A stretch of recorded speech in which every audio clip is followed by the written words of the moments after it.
be speaking in a normal tone of voice, so this should work fine. Good morning, my name is Deanna, and I'll be speaking in a normal tone of voice, so you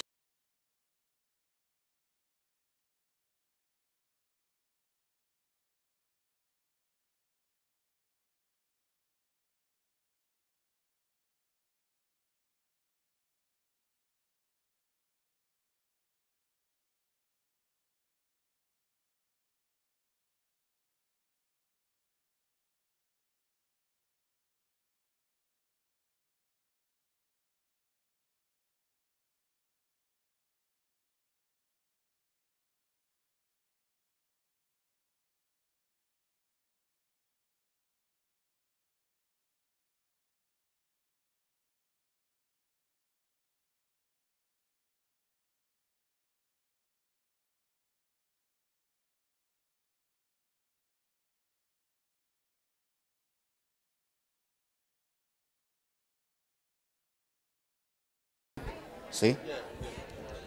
Can you?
I'd like to welcome you all to our Advocacy Day, the first day of our 2 days of the Advocacy Summit here in Washington, D.C. And I'm Carolyn Miles. I'm the CEO and president of Save the Children.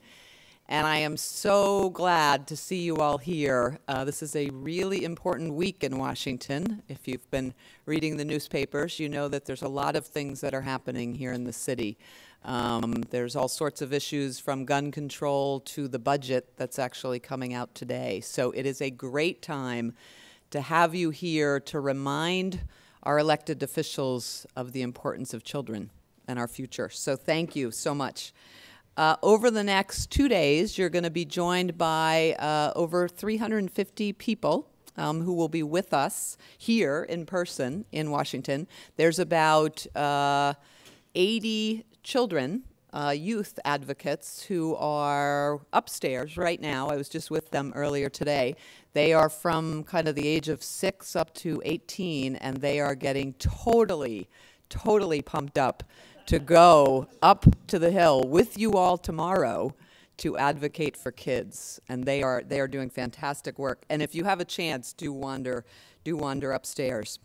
We're going to talk about all sorts of important things, as I said, with our group. And one of those things is the Real Awards, and we're going to make some awards tomorrow to our heroic health workers, both from overseas and here in the United States. And some of them are everyday Americans. They are here with us. They are health workers that are saving the lives of kids every single day, and they're going to be with us in addition to those students that I just talked about. But really, all of you are really critically important in this effort because it is your voices that our policymakers are bound and determined to listen to. We need to make them determined. They are bound, actually, to listen to you. So they are supposed to be listening to your voices, and that's really why we're here.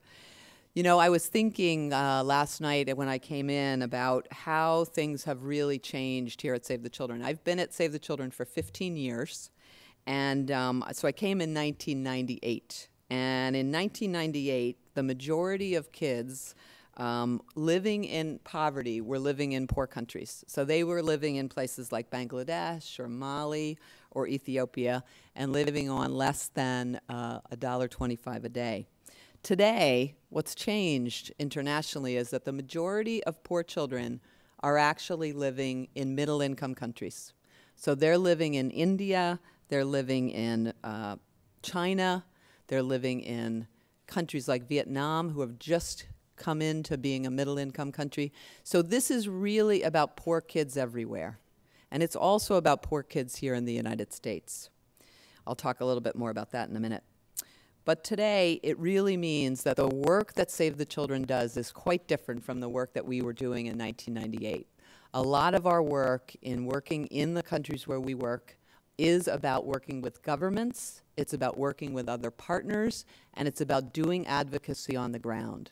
So as we're sitting here today in Washington, thousands of my colleagues who work for Save the Children are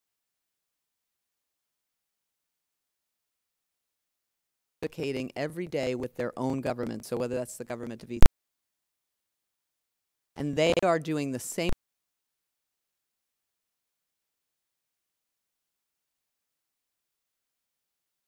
about advocacy actually from our childhood.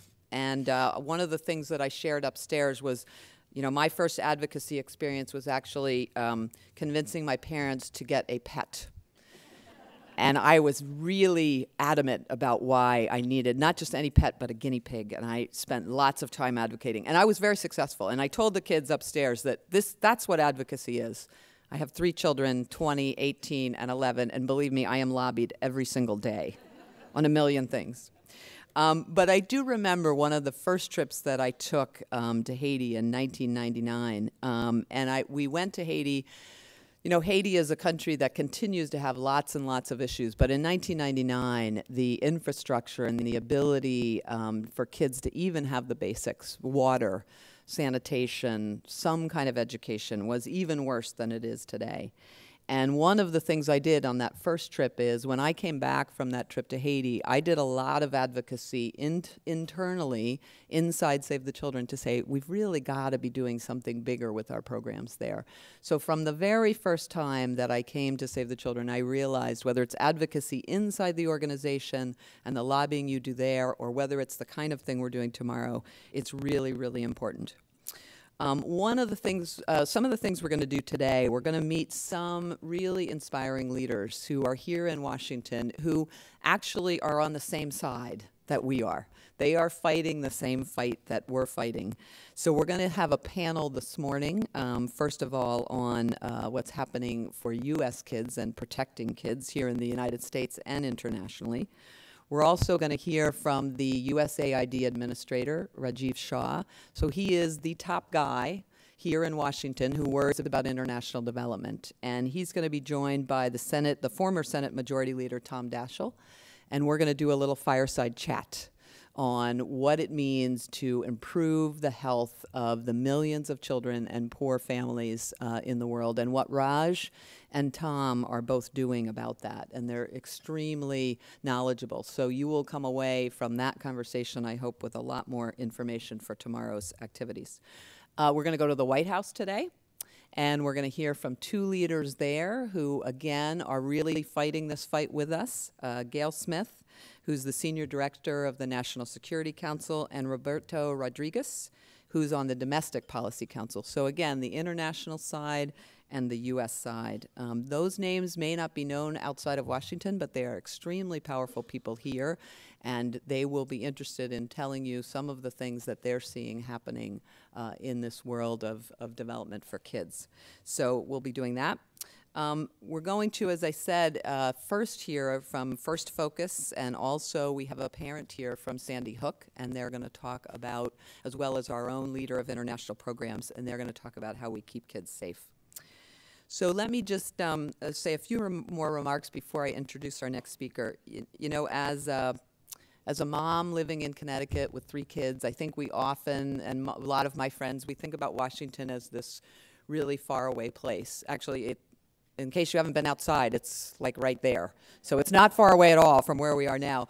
But I think when we're back in our regular lives, it does feel like this is a far away place, and people are making these decisions somehow without us actually realizing what they're doing, and we don't always agree. And I just want to stress that this is the time, the next 2 days, for you to understand what the issues are for kids and to make your voice heard. And it really does make a difference. It's not just something we're going through the motions. It really does make a difference. So I just want to stress that it seems far away. It seems like these things that go on in this town don't matter, but they really do.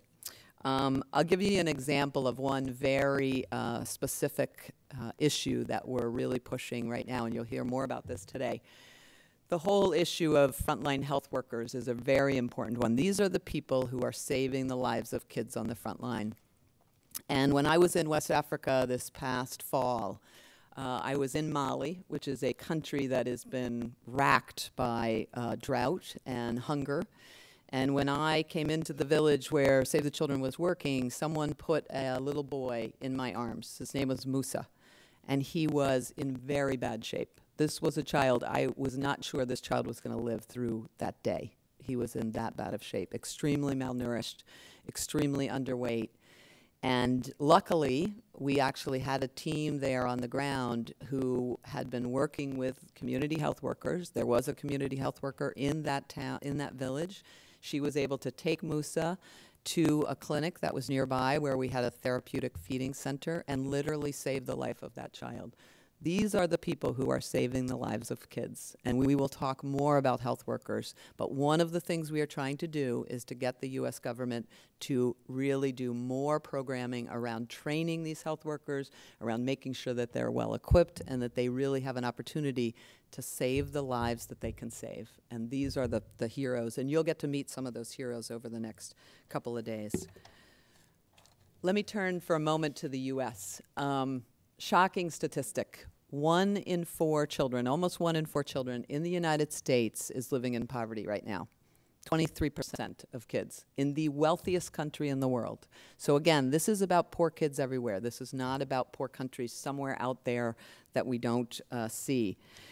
And recently, I visited our Arkansas program along with many of our board members who are here today. And we saw, again, a simple program that was making huge differences for kids. This is a Head Start program in Arkansas that gives kids the opportunity to go to preschool. And I met with a family and a mom who told me she had never gone to preschool, she had never gone to kindergarten, she had never owned a book before she got to school. She didn't really know what reading was all about. She didn't have an opportunity to learn numbers and colors and all those things that preschool helps kids know. And she said, and her daughter's name was Hope, she said, you know, Hope actually has a different path because of this program. She will be much better prepared for elementary school than I ever was, and she has a much better chance at being successful. So those kinds of programs, you know, President Obama said that every 4-year-old in this country should have early childhood education. We are right with him on that, and you all are going to talk about that again over the next couple days. We can give that applause. So let me end my remarks and introduce our next speaker. It is my huge pleasure to introduce to you our board chair, Anne Mulcahy. And Anne has had a spectacular career at Xerox Corporation. She was there for 33 years. Her last 10 years were as the CEO. And Anne wasn't just the CEO, she was the CEO who turned Xerox around and basically saved Xerox from going out of business. So this was a tough job, and Anne has been a tremendous business success. But when she retired from Xerox, she said, I really want to give back. I really want to give back to an organization that's making a difference in the world. And we are incredibly grateful that she chose Save the Children to do that. And Anne's not the kind of board chair that sits around in board meetings and tells us what to do. She actually gets out. Well, sometimes she tells us what to do. But most of the time, she is out in the field. So she has visited, I don't know what we're up to now, Anne, however many countries, but Iraq. And these, again, this is not the easy places to go. Iraq, Pakistan, Afghanistan, Haiti several times. So Anne has been on the road, seen the work that Save the Children is doing, and I think is one of the most dedicated individuals I have ever seen to both understanding the issues, but also making sure that you keep a focus on the people side of this. So she is a tremendous proponent of our staff and of the kids and the families that we serve. So let me introduce Anne Mulcahy. Thank you.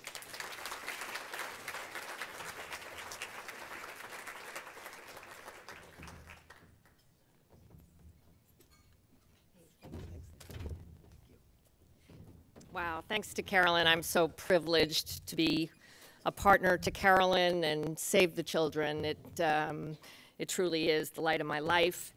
I'm thrilled to be here with all of you today, and I thank you so much for participating.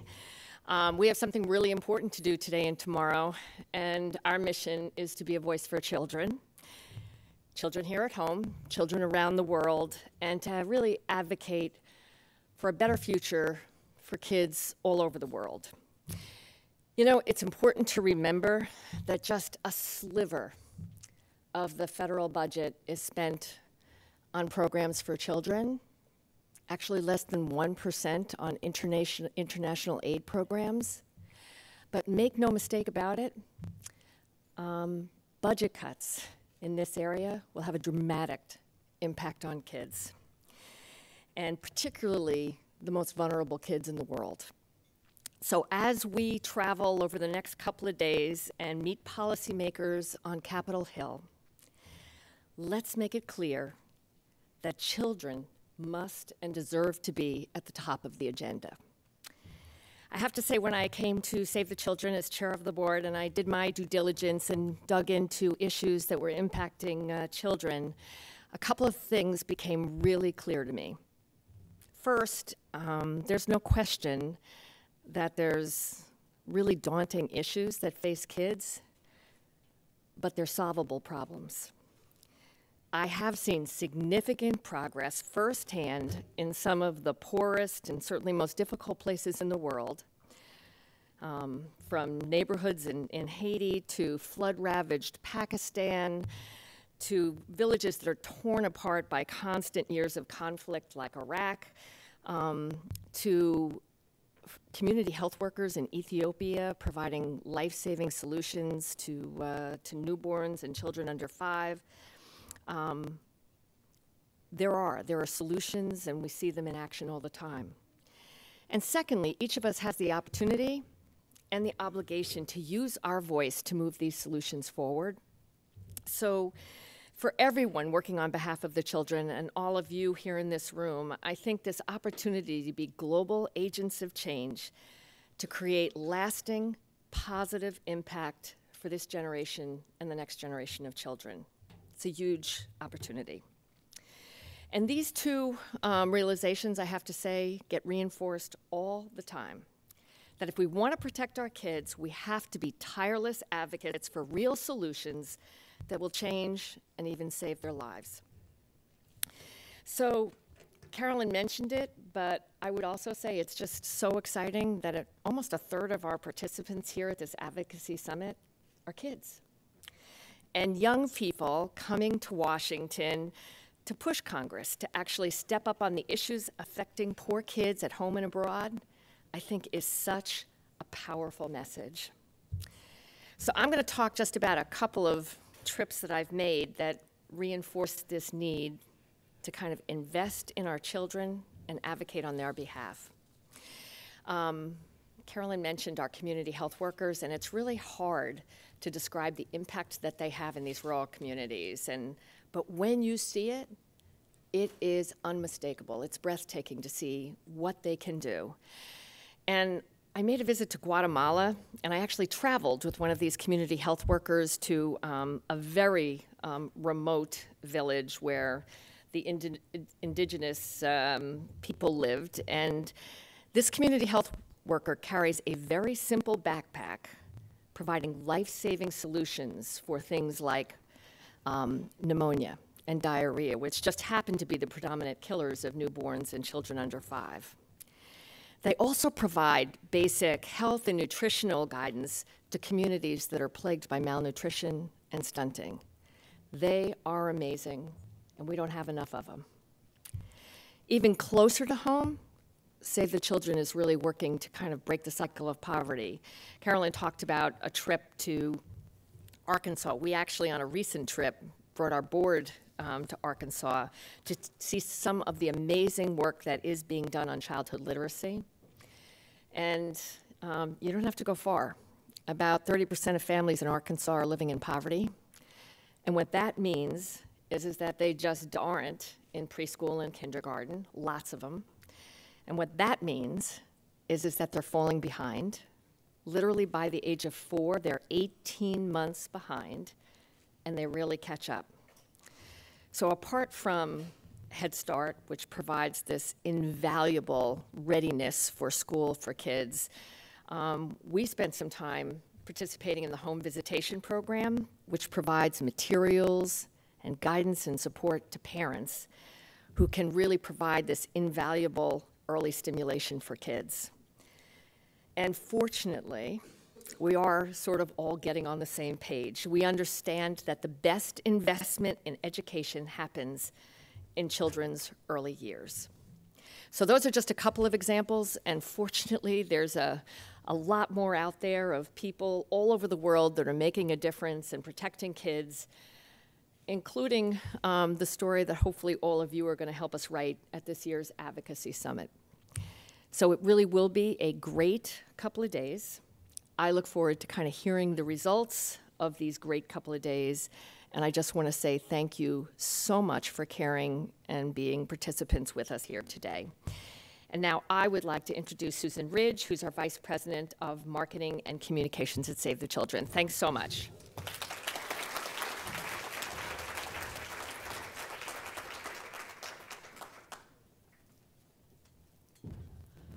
Good morning, everybody. It's great to see you all here on this warm Washington spring. I thought it was supposed to be spring right now, but I guess we skipped a season this particular week. Anyway, it's great to have you all here, and I wanted to introduce our first panel this morning. We've called this panel Protecting Our Kids, and we did so with a specific reason. Kids today face more and more difficult challenges than they ever have before in any previous generation. Carolyn and Ann both alluded to the fact that more children live in poverty, and there are more and more threats to their safety and security. So what can we do about that for both kids here at home and abroad? So we've gathered a very distinguished group of panelists who will help us explore the ways that we can do more for our kids. Unfortunately, we had invited Senator Chris Murphy from Connecticut, and who was going to be with us this morning, but he is now speaking on the floor of the Senate about a very important topic to all of us, gun control. So we felt it was more important for him to be there than here this morning, and I know that you will agree with me on that. To moderate our panel this morning, we have the very distinguished Cokie Roberts. Most of you know Cokie as an award-winning journalist for ABC News and NPR, but what you may not know is that Cokie is also a trustee for Save the Children, and a very dedicated trustee at that. Not only has she traveled around the world for her own journalism career, but she's traveled the world for Save the Children as well. Most recently, I think, was in Vietnam. Is that right, Cokie? Yep. So Cokie, too, has seen the impact of our work at home and abroad, and so we're delighted that she could be with us this morning to moderate this panel, and she will introduce our panelists. So Cokie, I'm going to ask you to join us.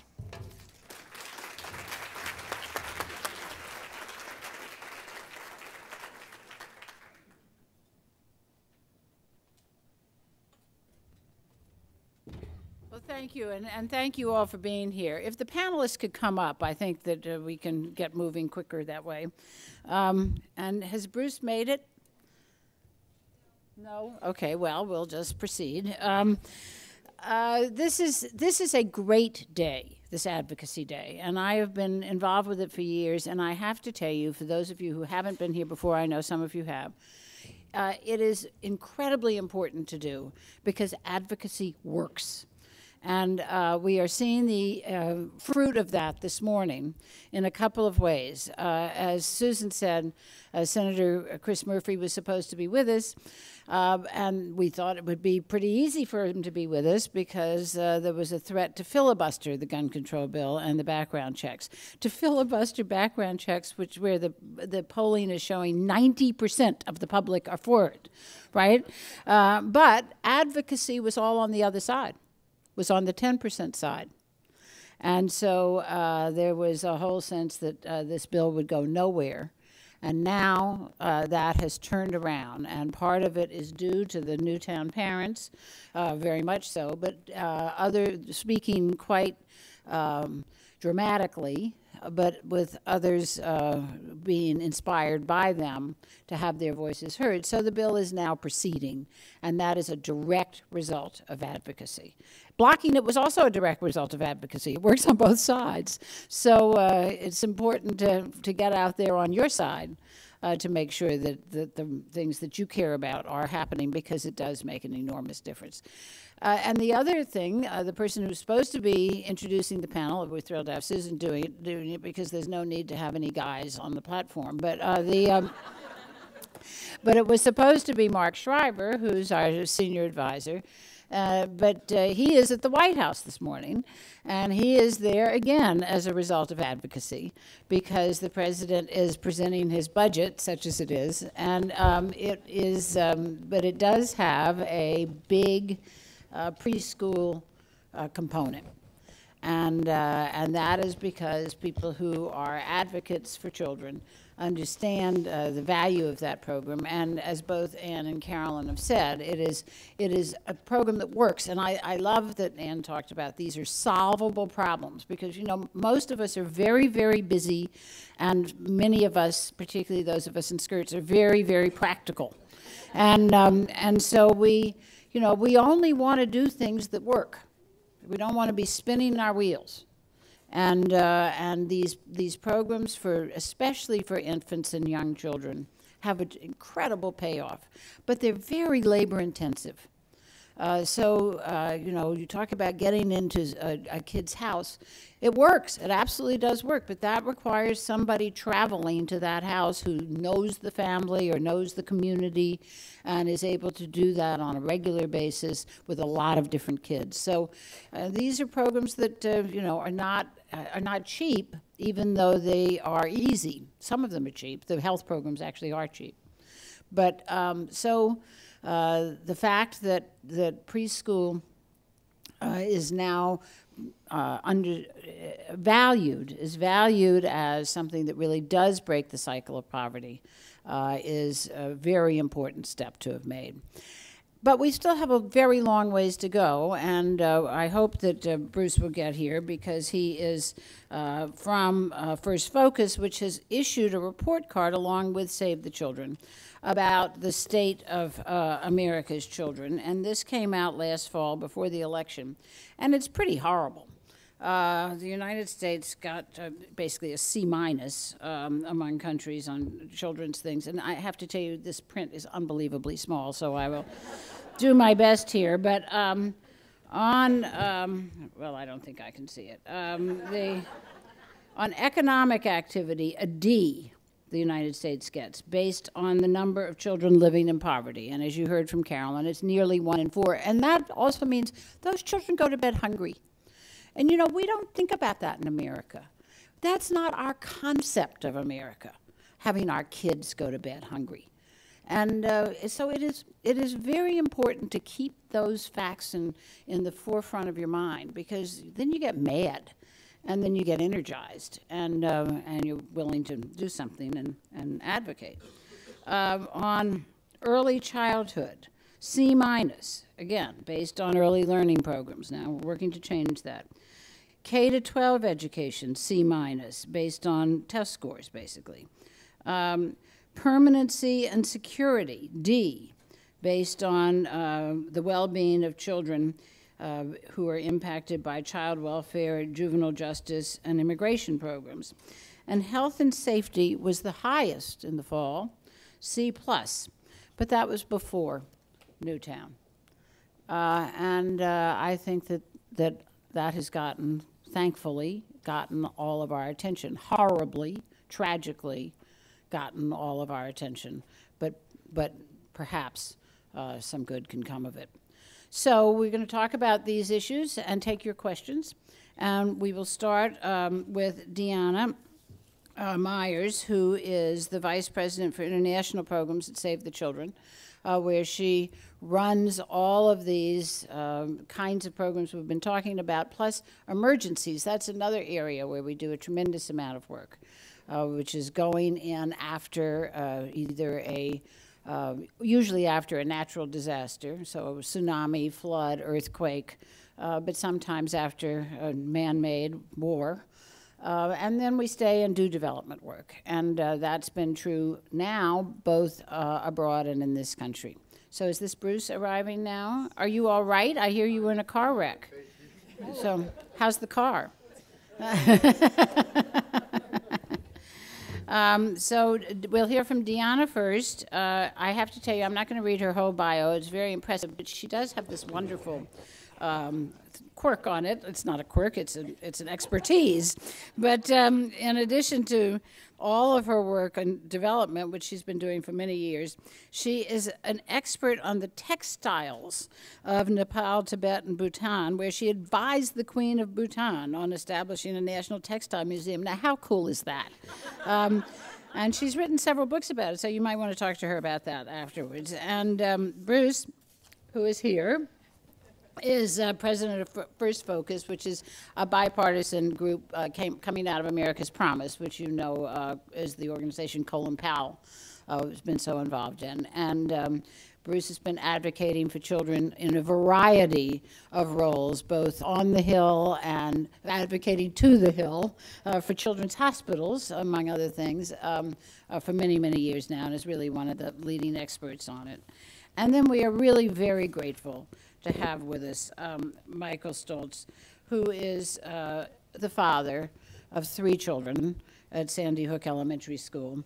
And he is involved in e-commerce, so you might want to talk to him about that too, because that's something we're all involved in.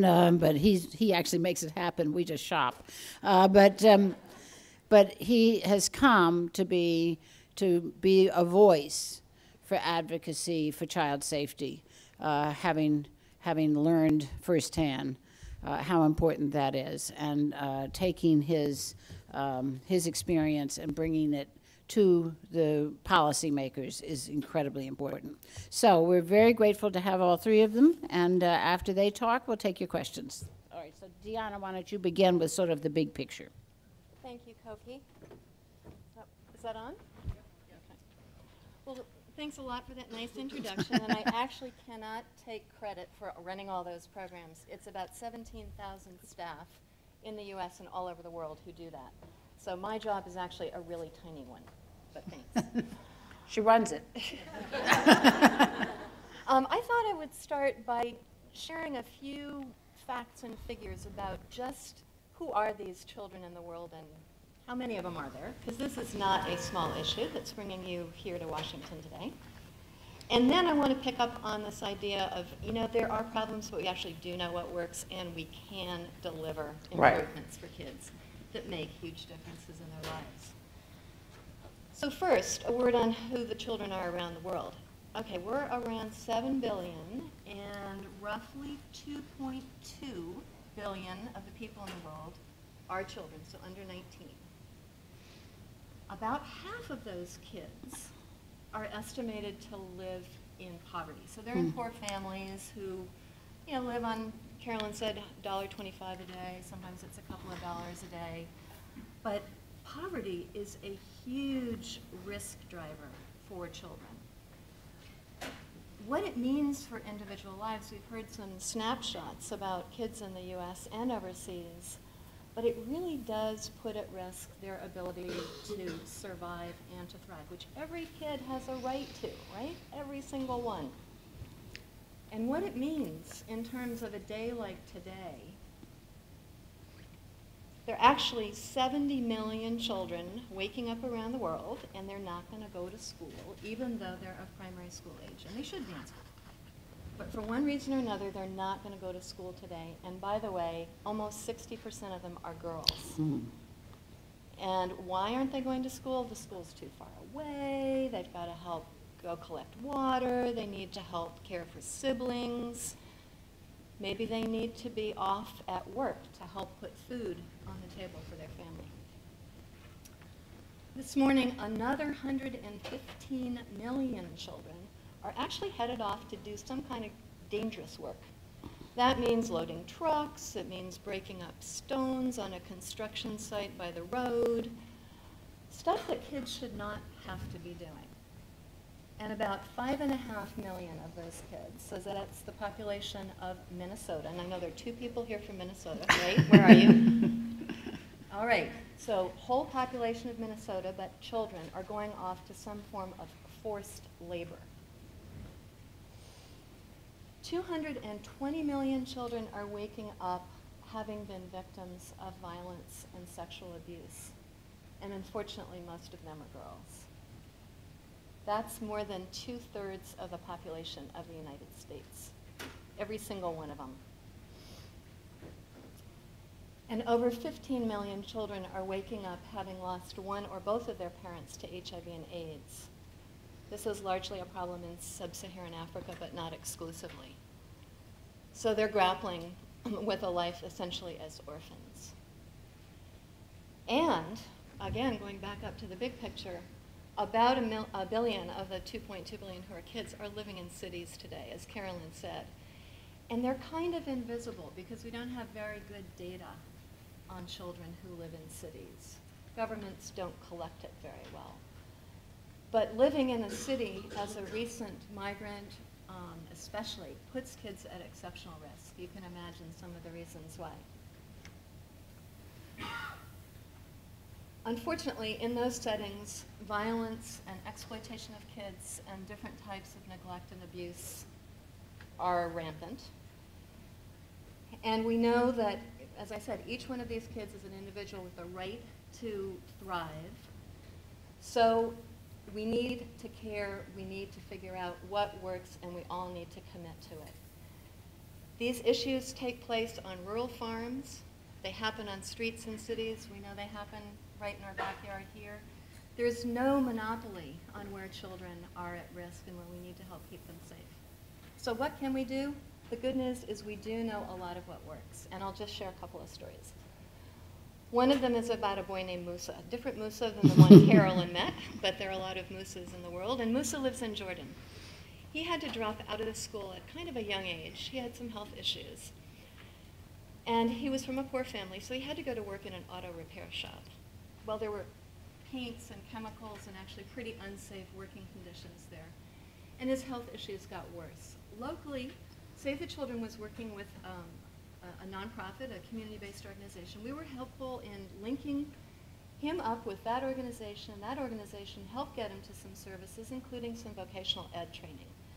So guess what? He has enrolled and completed a hospitality program. He got work in a hotel. He's earning a decent living. And by the way, he was recently promoted to be a supervisor. So there is a very successful story that's going to make a huge difference for one young man. Lillian, a colleague told me her story just the other day. She's 14. She lives in the North Kivu region of the Democratic Republic of Congo. And some of you might have seen headlines about this region, but there is a lot of bad stuff going on there, and it is rife with armed conflict. So last July, Lillian came home from school, and she was with a friend, and she found that armed rebels had taken over her village. There were some soldiers standing by her door.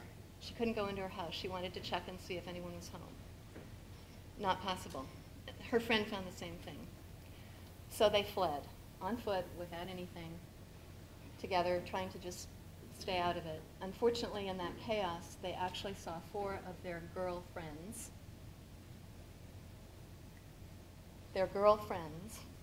sexually assaulted. And 2 of those girls later died as a result of those assaults. What is Save the Children doing?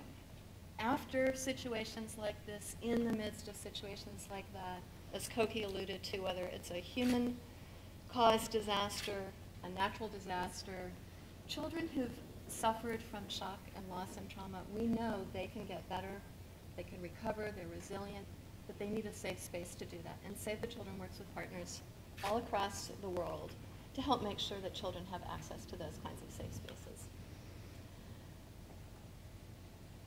I think for all of us here in this room today at Advocacy Summit, it's also really important to know how important a role the U.S. government plays in making sure that we can make these differences happen for children.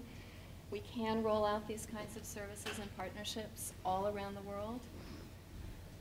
We're especially pleased because there's a new focus, there's a new action plan for children in adversity that it reflects kind of a whole of government approach. It's not dividing interventions into education and health and safety, because children don't live in those boxes, right? But this plan is all about how to take a holistic approach to making sure that children have a chance to survive and thrive. And frankly, it lines up really beautifully with the kinds of work that Save the Children is doing. But we're not doing it alone. We are so excited to be working not just with the U.S. government, but with communities, with like-minded organizations, with parents and others who care all around the world, because we know, I mean, it's a huge, huge issue keeping children safe, and we know what we can do about it. So thank you all for having taken the time to come here today. Help us tell the story, help us be the voices of kids, and help us make a real difference. Thank you.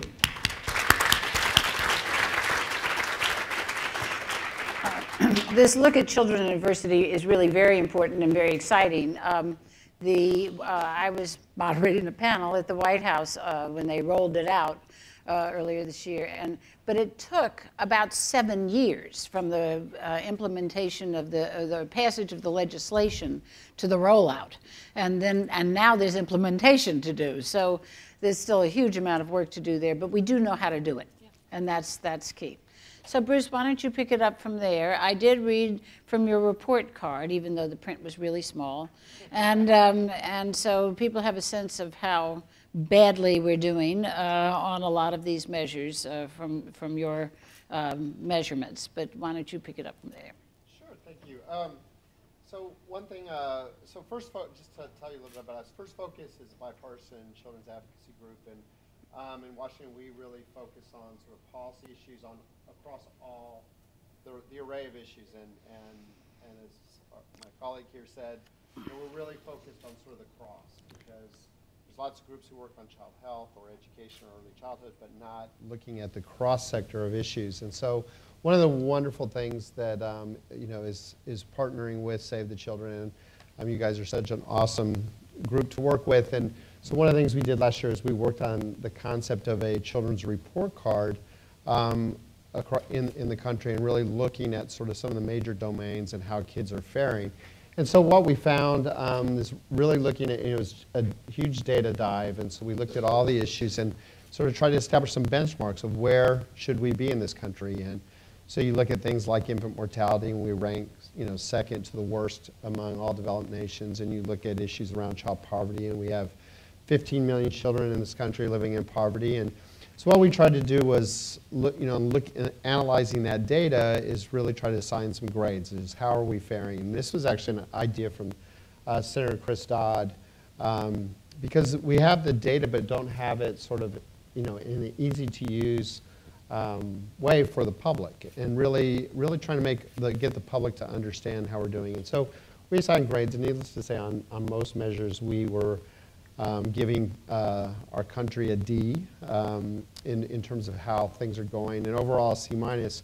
And the one area that we're actually doing a pretty good job, and actually the country doesn't really know too much about, is in terms of children's health coverage. We actually, in this country now, with the passage of the Children's Health Insurance Program in 1997, we actually have fewer than 10% of our nation's kids lacking health insurance. And if you ask the public that, they actually think it's more like 30, 40%. So here's an area actually where we're doing far better for kids than the public thinks. But on other things, the public is right on. You ask the public kind of where they think we stand in terms of poverty, and they think it's terrible. And we did a poll last year asking sort of the American dream question.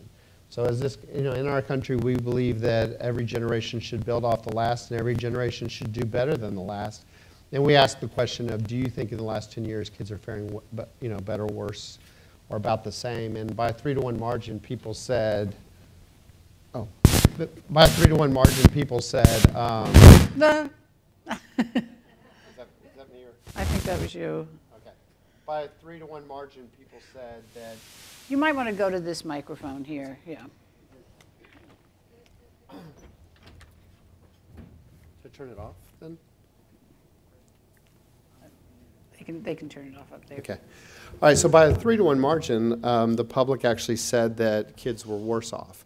And they also believe that by a 3-to-1 margin that the next generation will be worse off. And so the public is deeply concerned about where kids fare and what we're doing as a nation. And so another analysis we did was we looked at where, we analyzed the federal budget and said, what are the programs that deal with kids, and how are we, if you think of the federal budget as a barometer on sort of our values and what we value in terms of where we're going to put our money and where we're going to make our investments, kids are about a quarter of the population. So what share of spending do you think children get in the federal budget? And so we started doing that analysis and looking at it, and looked at 180 programs where there's federal spending for kids, and kids are now less than 8% of the federal budget. And we asked the American public, what percentage of the budget do you think should be devoted to children? And 28%, people thought about 28% was appropriate. So we as a nation are immensely underinvesting in our nation's kids. And you see it in a lot of things. You see it in terms of our child poverty rate. You see it in terms of things like Head Start. I was on a panel with John Engler, who's a former governor of Michigan, and we were talking about the sequestration, and the question was asked, is this a problem? And so I pointed out that we've done the analysis, and children are going to lose about $4.2 billion because of the sequestration and the across-the-board cuts. And he was kind of like, $4 billion, that's not that much money.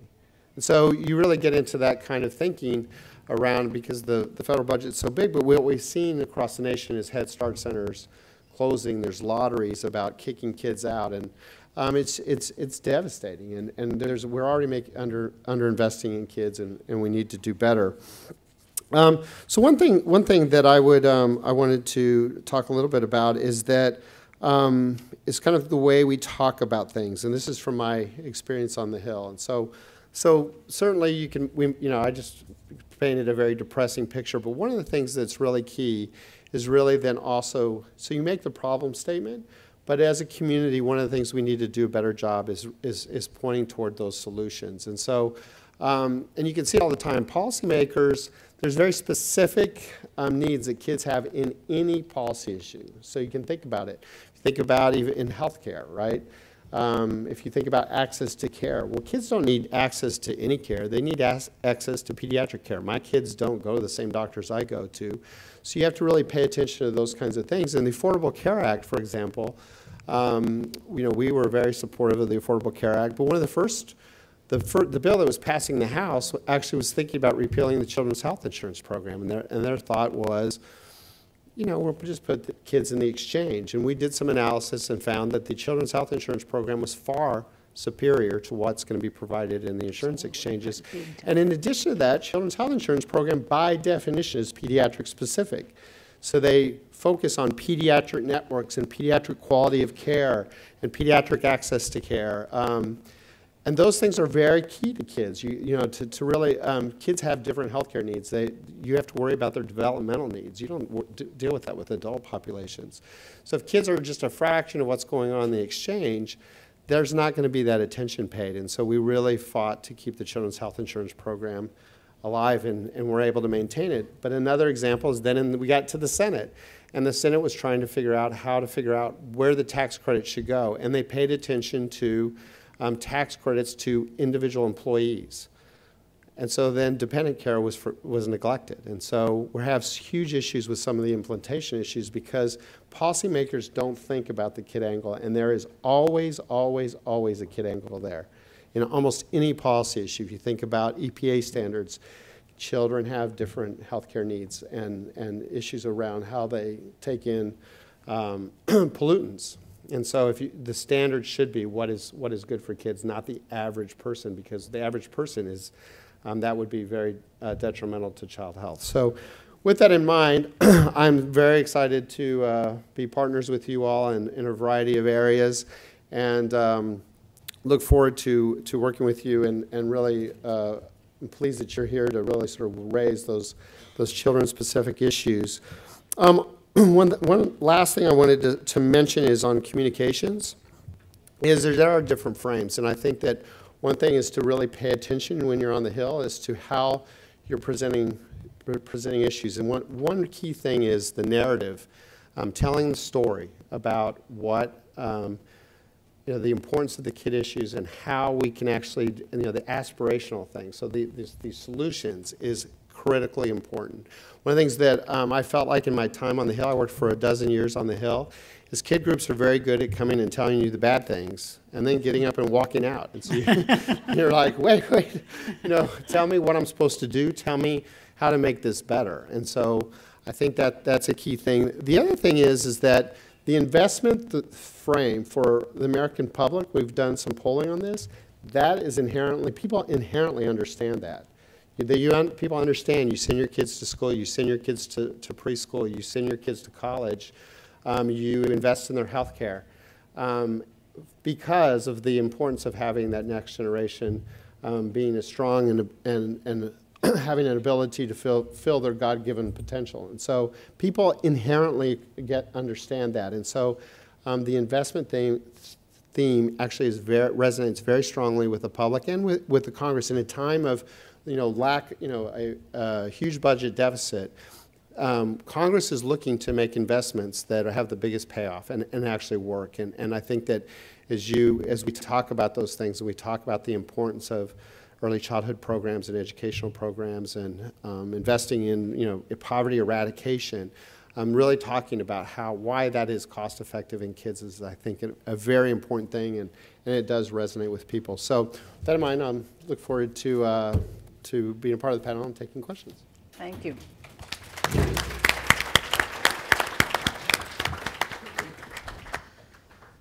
Michael. Thank you. As Cokie mentioned, I'm the parent of a first grader at Sandy Hook Elementary School.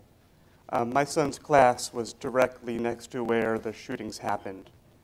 His teacher, Caitlin Roy, who was my complete hero, quickly moved Sam, my son, and her 14 other students into the small bathroom that's in the classroom. Her quick actions saved his life. In the bathroom, he heard gunfire, he heard people pleading for their lives, and when everything was over, he had lost his best friend and friends that he has known since preschool, playgroups, and kindergarten. For me, one of the most unexpected challenges coming out of this event was our struggle to access mental health resources in his school. Something which seemed like a no-brainer ended up being weeks of calling school administrators, sending emails, advocating for any kind of resources in his school. When school first resumed after the holidays, all the kids were attending a school that was in the next town over. And my wife was in and out of the school helping our son to adjust to his new routine. But he would come home at the end of the day mentally, physically, and emotionally exhausted. And we would ask him how his day was, what happened during the school day, and he would give us very, very little information. He might mention in passing that he visited with the comfort dogs, which were golden retrievers that a charity group had brought in to help with the healing process. But when we would ask him, how did you get to the comfort dogs? How long were you there for? He wouldn't give us any information as to why he was there, how long he was there. And it became increasingly frustrating to my wife and I that we had no visibility into what was happening on a daily basis in our son's life in the school. We were also frustrated that the handful of mental health experts who were in the school were not intervening in any way to help the kids cope with their anxiety, with their sadness, with their stress. It was a complete wait-and-see approach. All they did was observe. And this was especially true in Sam's classroom, where some of the kids would be sitting catatonic at their desks, and other kids would startle and start crying at the slightest noise, a chair being dragged across the floor, the classroom door closing swiftly. And there were no resources to help teach these kids and help ease these kids through what was happening. There was such a gap between what was actually happening in the classroom and the support that these kids needed. So a few of the parents, myself included, began to advocate for a dedicated mental health expert in the classroom. We sent emails to the school administration, we made phone calls, we went down to the school to say, this needs to happen and it needs to happen now. And we were angry that our children's lives had been changed forever, and we felt that the school administration was not dealing with the situation in a way that was effective. Many of the parents, myself included, were bringing our children to see outside therapists, but we felt that in addition to outside therapists, they also needed in-class support. I mean, the comfort dogs are great, but my son's not going to have the comfort dogs for the rest of his life. What these kids really needed was to learn coping skills so they could learn how to move through their emotions, move through the sadness, move through the anxiety in a way that they could use for the rest of their lives. Sam spends most of his time in school, and so he needs those skills when certain events in the school trigger various emotions. It took over a month and a half from when school resumed to when we finally got a dedicated mental health therapist in his classroom. And I have to say, it has made a huge difference in the quality of care that the students are receiving and the peace of mind that it's providing to us parents. In addition to providing immediate support for the students in the classroom, the therapist has also integrated in relaxation exercises and other exercises into the school curriculum. Her and Ms. Roy have worked out a nice system and a nice balance between support exercises and school curriculum. So on any given day, kids are both doing relaxation work as well as doing the curriculum that they need for their first grade education. One of the things that I also find most valuable that the therapist provides is a daily sheet in every child's backpack, letting the parent know how their child's day was. For me, the best days are when I take that sheet out of Sam's backpack and I see no support needed is circled. But then there are other days when it's not circled, and I know that he had a hard day, but at least I have the information to follow up with him and find out what happened. What I really want to advocate for is that no child should have to struggle for access to mental health resources, especially after enduring any kind of traumatic event. And no parent should have to be in the dark as to what's happening to their child on a daily basis while in that school. And lastly, no teacher should be expected to be put in the position to be both an educator and a therapist. Thank you very much. Thank you.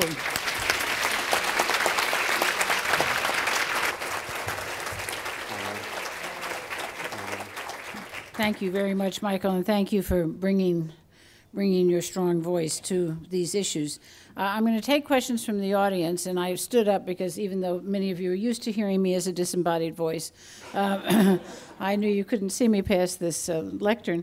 But I do want to point out that one of the things we do, and one of the things that I think that is part of our advocacy today and tomorrow, is that we do provide safe spaces for children after a trauma. And this is something we have been doing all over the world.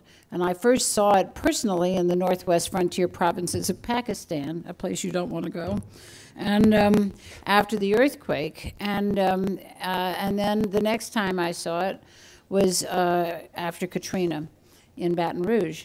And Louisiana is my home state. And it was such a surprise to see the same techniques working for the children in Baton Rouge as were working for the children up in the tribal territories of Pakistan. But what it takes is what Michael said, is a recognition of the need and then some expertise in helping fulfill the need. And that is one of the things that Save the Children does best and has been doing for many, many years around the world. But one of the things we need to advocate for is having much more presence in the United States after an emergency. Carolyn was in the neighborhoods affected by Hurricane Sandy last fall, and that's still an awful situation, by the way. I mean, people don't realize how awful it is. Katrina kept getting attention, which I was thrilled about, but this is really bad. And a lot of families are still not in their homes, and then it got really cold and wet and all of that. And so these kids were in tremendous need, and they were spread out, so it was not that easy to get to them. But we need to make sure that whenever there's an emergency and the Red Cross goes in to set up a shelter and all of that, that we're there too, to make sure that the kids' special needs, because they are, as Bruce pointed out, they're different. They're not just short, you know. They have different needs, and to recognize those and to deal with them in every situation, but particularly in traumatic situations, is absolutely necessary. So, do you all have some questions ready that I would? It's hard for me to see you because there's a light in my eyes, but yes, over here.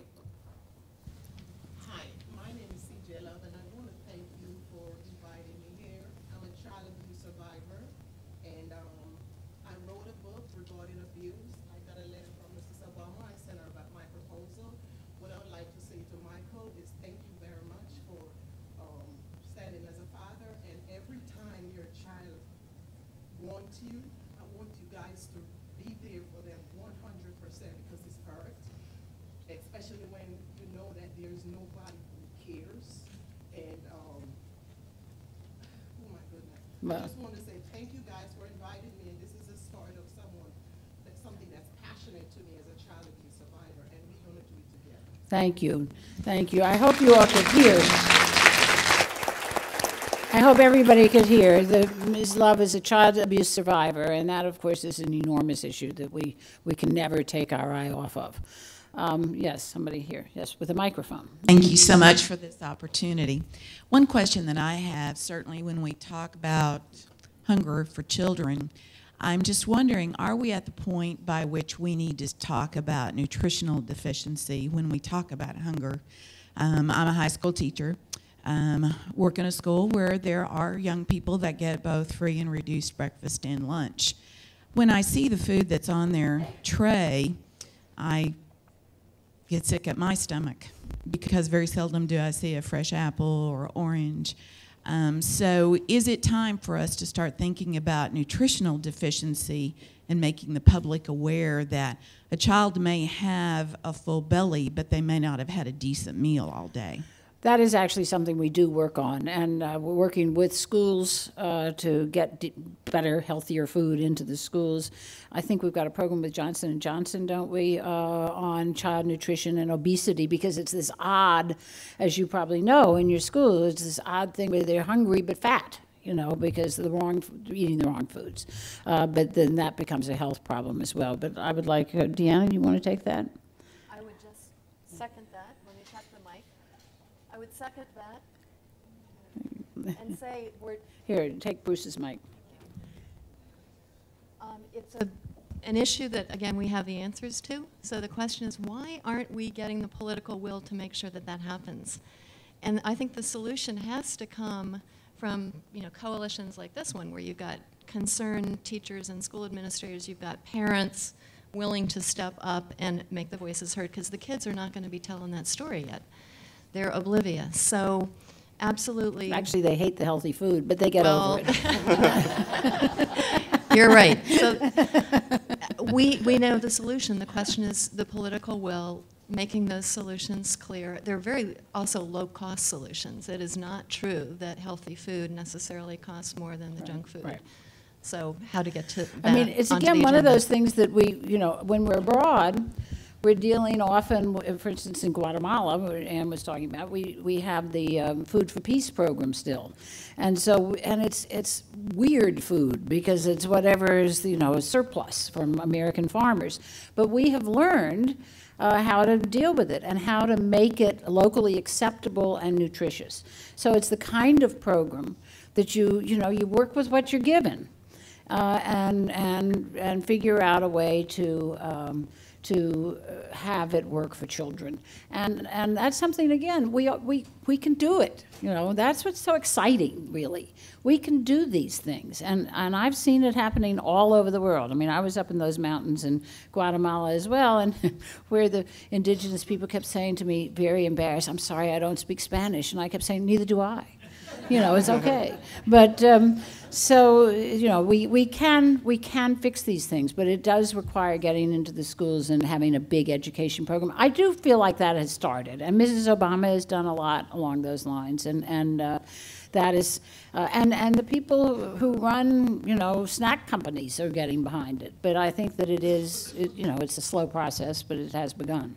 So, anybody else? Yes, go ahead. Hi, we have a question from Twitter. Good. Educators, thanks. Excellent. Educators Hub asks about findings to improve education. I'm sorry, say again. Educators Hub asks about Save the Children. What are Save the Children's findings to improve education? Oh, okay, okay. Go ahead. This is actually an issue that's quite similar wherever you look in the world. Lots and lots of kids are going to school, but the question is they're not actually learning. And we know that that's true in the States. Lots of kids get up to grade 3, grade 5, grade 8, they graduate even, without the ability to function as literate members of society. And when you go overseas, you see the same issues. So one of the things that we know works, and we're big on figuring out how to get evidence that an intervention or a program is effective, not just doing something that feels right or warm and fuzzy. So one of the things we did was we took a look at schools. This is true in the States as well as overseas. And we said, what are those teachers actually teaching their children? Are they teaching them to read, or are they going through the motions of that? Do they understand children need to have an appreciation of phonetics, that they need to be able to break words down? So we looked at 5 basic skills. We've worked with school management committees, and that's PTAs here in the US, as well as with school administrators and teachers. And we have a package of materials that help get a couple of key things in place. One is teachers who actually have the competencies to help children learn how to read. It sounds like it ought to be natural, but it isn't. The second thing is kids need a chance to practice reading, not just while they're in the classroom. So how many children in poor communities in the US or in countries around the world go home and they live in an environment where they might have video games or TV to watch, but they might not. And in many poor cities as well as villages outside the US, there is nothing printed. So kids have no opportunity to practice their skills. So that is the other key thing about making sure that children have an opportunity. And the good news, once again, is there is a package. We're using it here in the US, and we're using it in collaboration with partners in over 15 countries around the world. It's getting picked up. Now the issue is, it's back to, why are you guys here? There needs to be a voice. There is a solution, and in the case of helping children really learn, we have some pretty good ideas how to do that. And again, this is something I've seen firsthand, both in this country and abroad. In Kentucky, in Boone County, we not only work on this early child, so the two things we really work hard on in this country, or three things. One is post-emergency.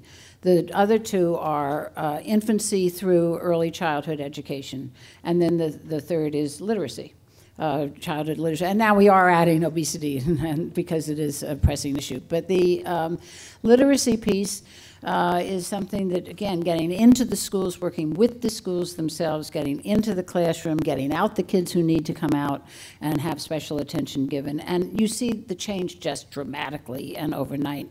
And then I also saw it in a really scary place. They always make me go really scary places. And this was up in the mountains of Vietnam, where the fact that we survived the trip, sliding almost over the edge, was something. And it was a Hmong village. And Hmongs in this country are considered pre-literate people. But they're getting literate in their own home places, and because of Save the Children and what we're doing there. And I walked into this village school with these children dressed in traditional dress and all of that. The girls were actually going to school. Some were not. We saw them on the road, and they said their moms said they had to work. But the ones who were in school were very excited. And we walked into the third grade classroom, and there was the DNA double helix model. So, they're learning, and they're learning good stuff. So, again, these are programs that we know how to do, and we can do them anywhere with any kid. It doesn't require that the kid have parents who know. It helps. And of course, what happens is when the kids do get this kind of attention, the parents get excited and get involved and energized, and they become advocates, thank goodness. But that is, we really can do this, and that's key. Anybody else? Yes. The two at this table. There's somebody standing up over there. Why don't you bring her a microphone and then, okay. This is actually a question about some of the international programs and access. And I ask this, I have a personal sort of interest because my family is from Damascus, Syria. And with the events going on in Syria today, needless to say, we see so many horrific images of what's happening to the children. And I know some of the lucky ones have been able to get into refugee camps in Turkey and in Jordan, and I'm sure access there is available. But what do you do as an organization when you're dealing with a hostile government where it's incredibly unsafe conditions for anybody, for an aid worker to go in there and to try to help, even if they can get through? Is there help for the children in that situation, or is it always going to be after the fact or when they are able to get out? That's a really timely question. Actually, I'd encourage everyone here to go to one of the sessions this afternoon. There is a session just focused on this incredibly tense and difficult situation that is ongoing in Syria.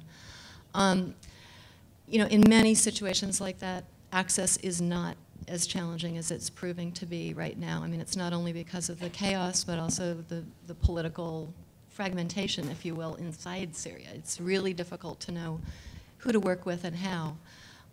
We've got our leader on that effort sitting at a table in the back, so I'm looking at Bob LaPrade. But I think what we're trying to do in this situation is we're bringing the same types of approaches that we've brought in any emergency situation, which is who can we work with? What are the different ways of having access? And it's not always about Save the Children people in their T-shirts being on the ground. That's often what happens. But what we've done is been able to identify a number of partners within Syria who are very capable of operating in their own localities. And they're known to people, so they've got credibility. They know how to get people and supplies moved in and out. So one big thrust is to try and figure out what are the partners that we need to work with, because increasingly, no matter what the need is, we've got to be working with communities and other organizations. So that's one thing we're doing. I think the second dimension of the situation in Syria is we actually are positioned along borders, and where there are already refugees, there are services being provided, and those range from safe places for children to be to making sure that people have access to water and shelter.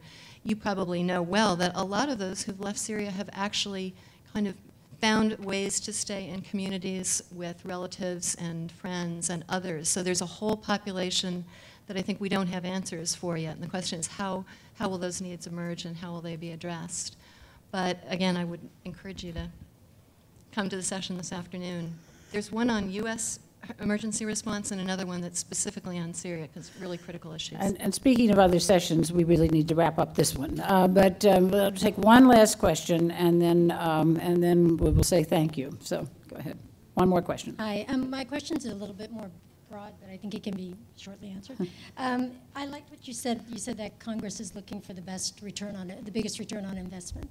But children's issues are very long-term issues, okay? And I don't live in the States, but I know that, we don't always look long-term. It's a 2 to 4 year outlook. Or next quarter. Exactly.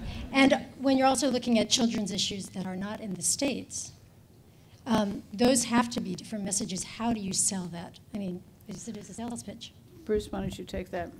Yeah, I think I think there's two issues there. I think that one is the return on investment is a long-term one, but I think you can certainly make the case, and I think it's one of the things that when I was on the Hill that people are looking for. So even if it is a short-term, there is some recognition that it is a dollar well invested, and I think that's the other piece of it, which is the value of it.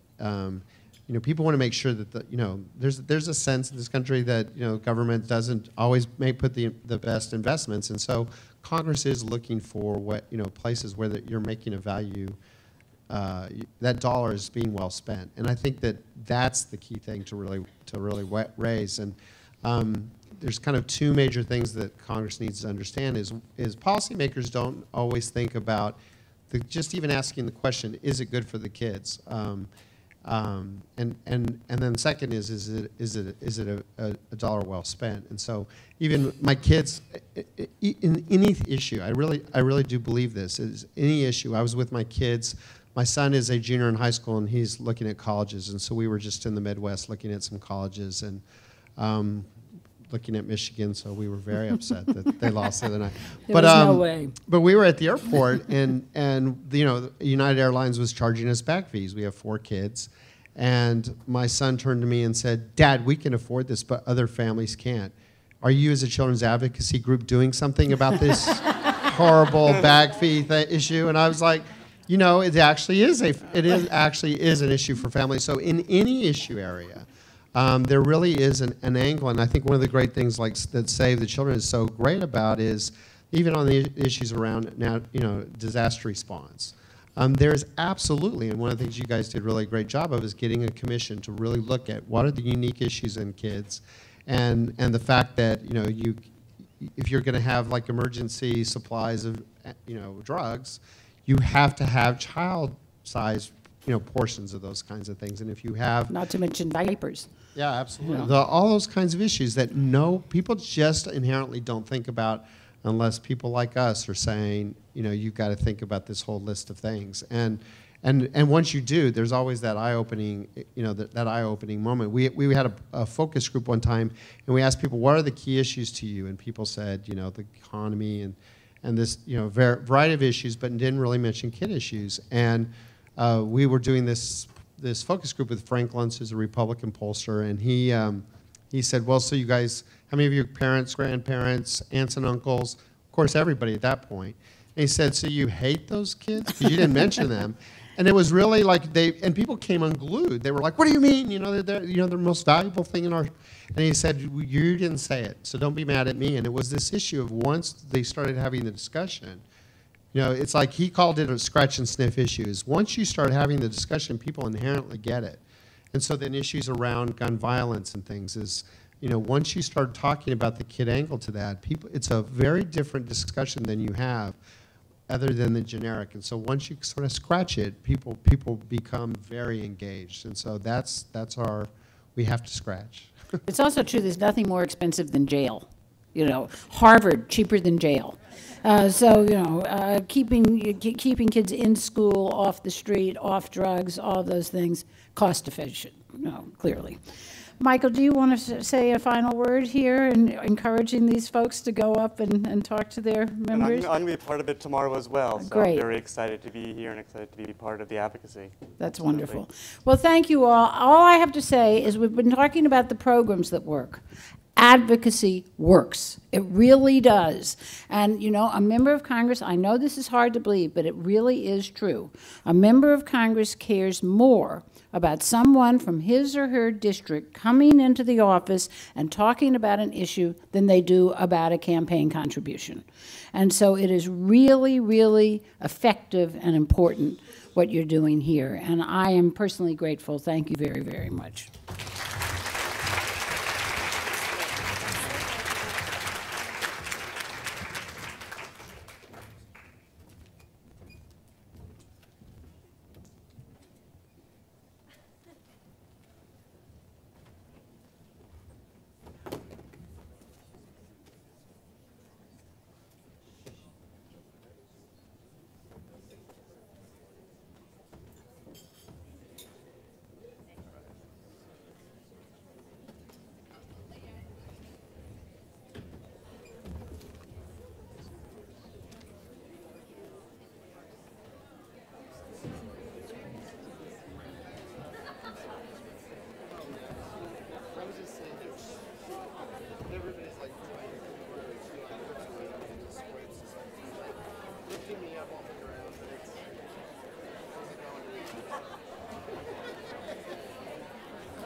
Well, she could talk from here till the. Oh my God! People are acting like it's a break.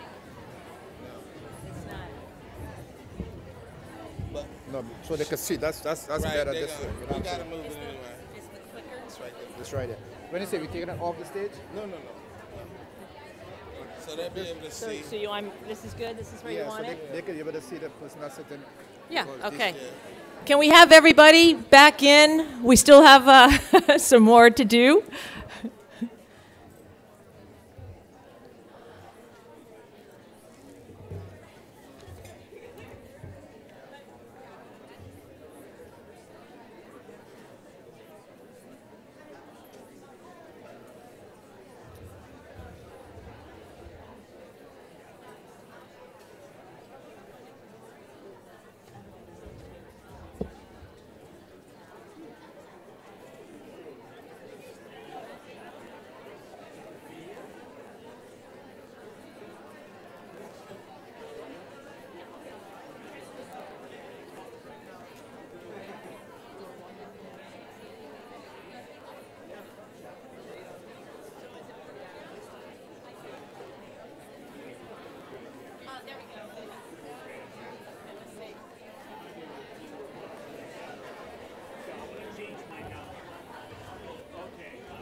I think they're doing it.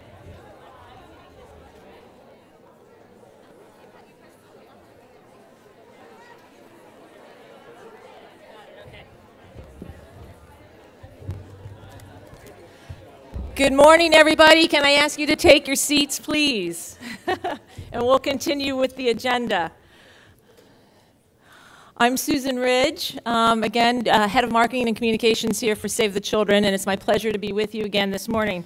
I'm just going to spend a few minutes talking to you about how social media can help amplify our advocacy efforts today, tomorrow, and in the future. So with that, let's get social. All right.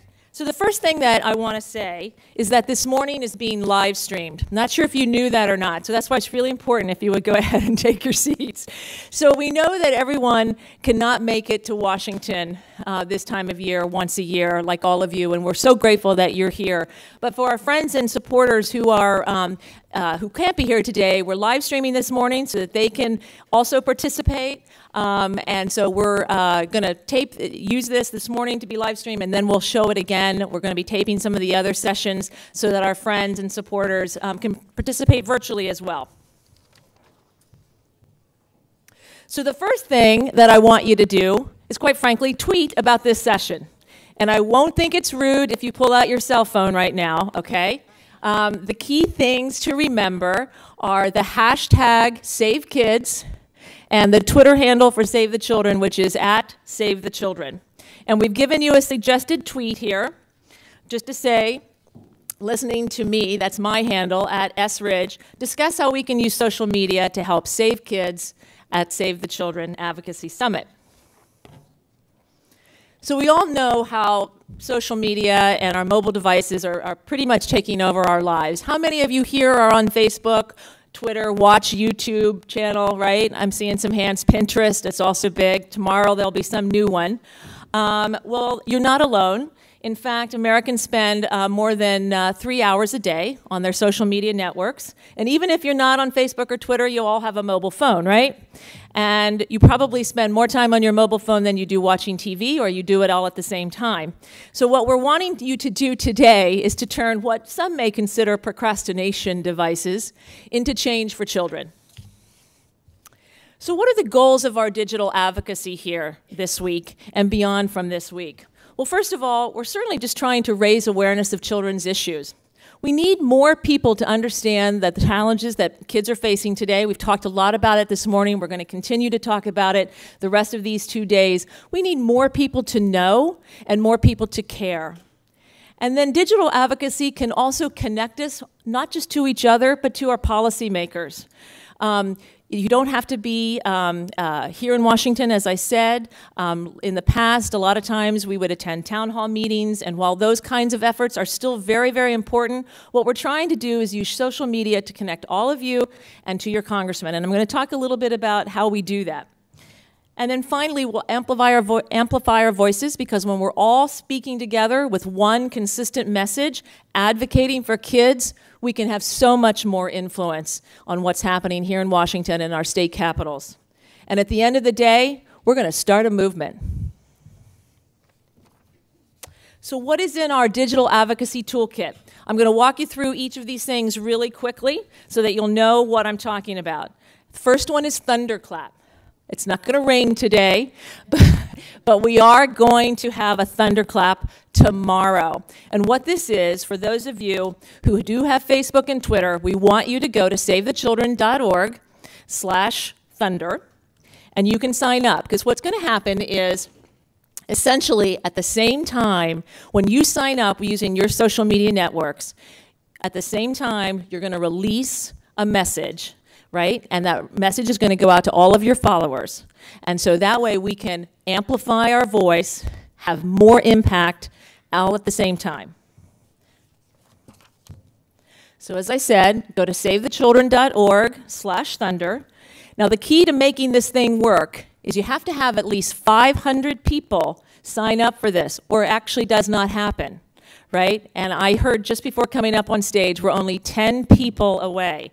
So if you have not signed up for the thunderclap, please do so today, and at 12:01 p.m. tomorrow, we're going to release our message.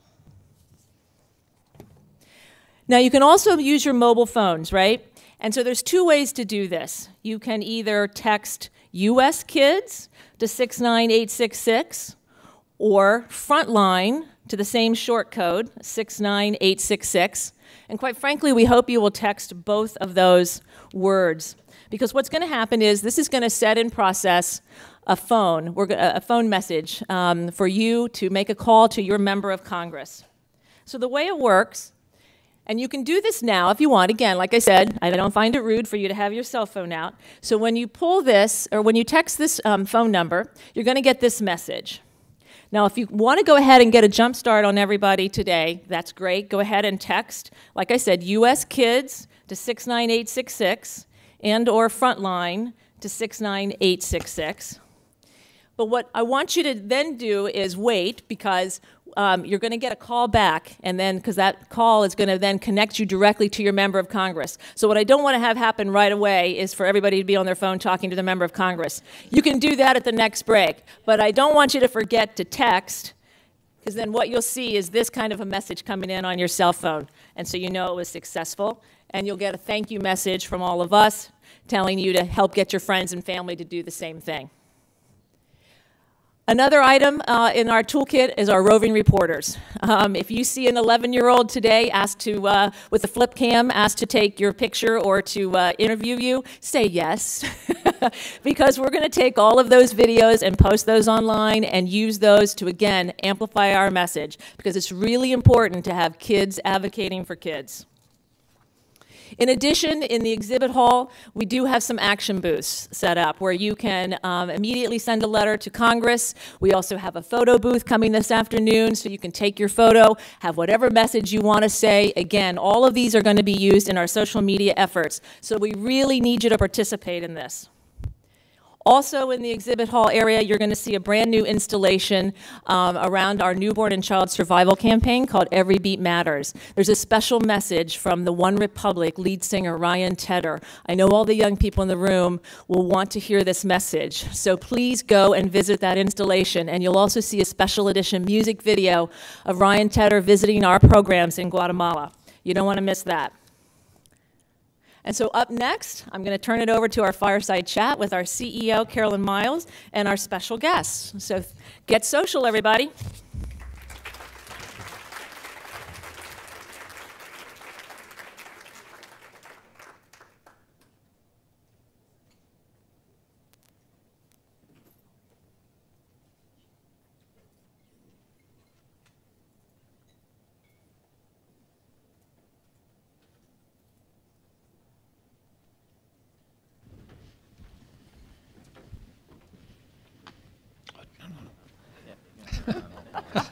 They're going to decide how they're going to sit. Okay. Terrific. Well, thank you all.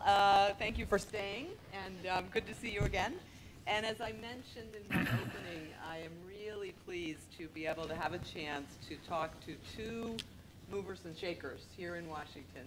And I'll introduce them in a second, but we're going to have a what I hope is an informal chat about the state of international development particularly, and also a little bit about what's happening with kids here in the United States. So let me introduce our panelists. First of all, on my direct left is Senator Tom Daschle. So Senator Daschle, oh, they're working with the microphone here. Can you hear me?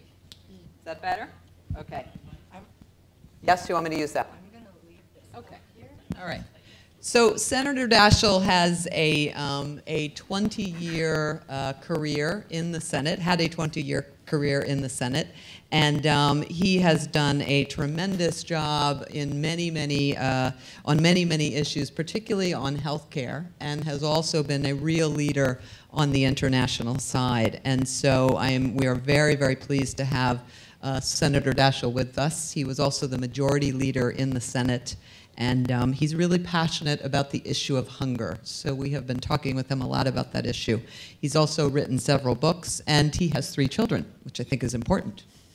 On my far left is Dr. Shah, and Dr. Shah is the head of the U.S. Agency for International Development, or USAID, as it is fondly called here in Washington, and that is the world's largest bilateral development agency, provides assistance to about 80 countries around the world. And Dr. Shah has been in his role since the end of 2009. Prior to that, he had a very distinguished career in government, in other areas of government like USAID, and at the Bill and Melinda Gates Foundation. And I always figure, and he's a doctor, I always figure he started his career when he was 15. It makes me feel better. He also has 3 children. So we're gonna jump right in, and I'm actually gonna start with you, Raj. And we know that you believe in creating lasting change for children. That's what we're here to talk about, and that's what our advocates are gonna go up and talk about tomorrow. And under your leadership, the United States, along with India and Ethiopia, and now 171 other countries, which is impressive, has pledged to end preventable child deaths. This is obviously a key critical issue for an organization named Save the Children. And we thank you, first of all, for the bold move and for the spearheading that movement. But can you tell us a little bit about what inspired you? Because I think you personally were very engaged in this effort. And so what inspired you and the United States to launch this child survival call to action and setting this bold goal of ending preventable deaths of kids? Well, thank you. Thank you, Carolyn, and thank you to all of you that are here on behalf of Save the Children. We want to thank you for your support of this agenda of work, and certainly it's an honor to be with Senator Daschle, who's fought on these and so many other issues so effectively for so long and serves as a role model for all of us. For me, the effort to end preventable child death was really born of a very simple realization that throughout human history, young children have been dying at incredibly high rates. And today, because of the science and the evidence and the technology and the partnerships we can mobilize, we can accomplish something that's never been accomplished before in history, which is ending preventable child death completely. And what that means is there are about 7 million children, about 18,000 kids under the age of 5 today, 7 million each year, that will die. Nearly all of them from relatively simple diseases, the inability to breathe when born, the pneumonia, diarrhea, malaria, the simple, easily preventable, easily treated, cheaply addressed solutions can wipe out preventable child death.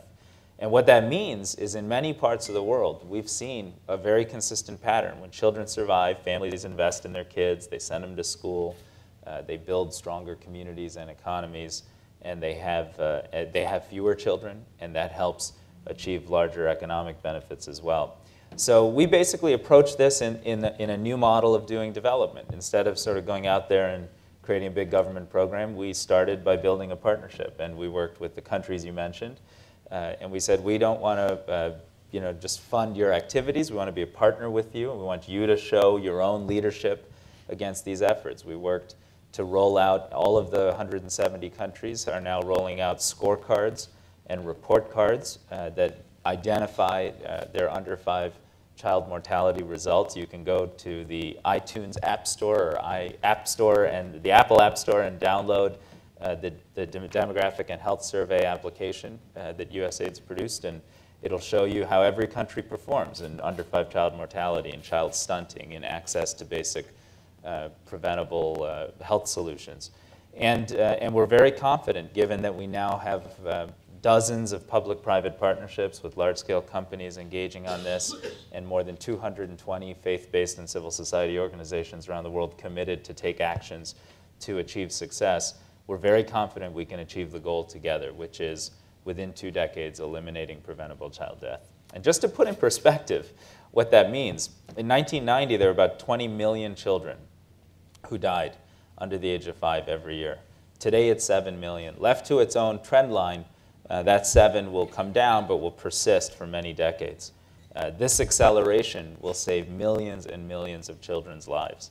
And hopefully no one in this room has experienced the loss of a child. But if you've sat with a family who has had that experience, as I have had the chance to do, it's a profound and devastating loss. And we have the chance to end it. We can do it with virtually no real financial liability compared to what we spend today. And it's just a matter of being modern and sophisticated and innovative in how we achieve these results. Thank you, Raj. And I think, thank you.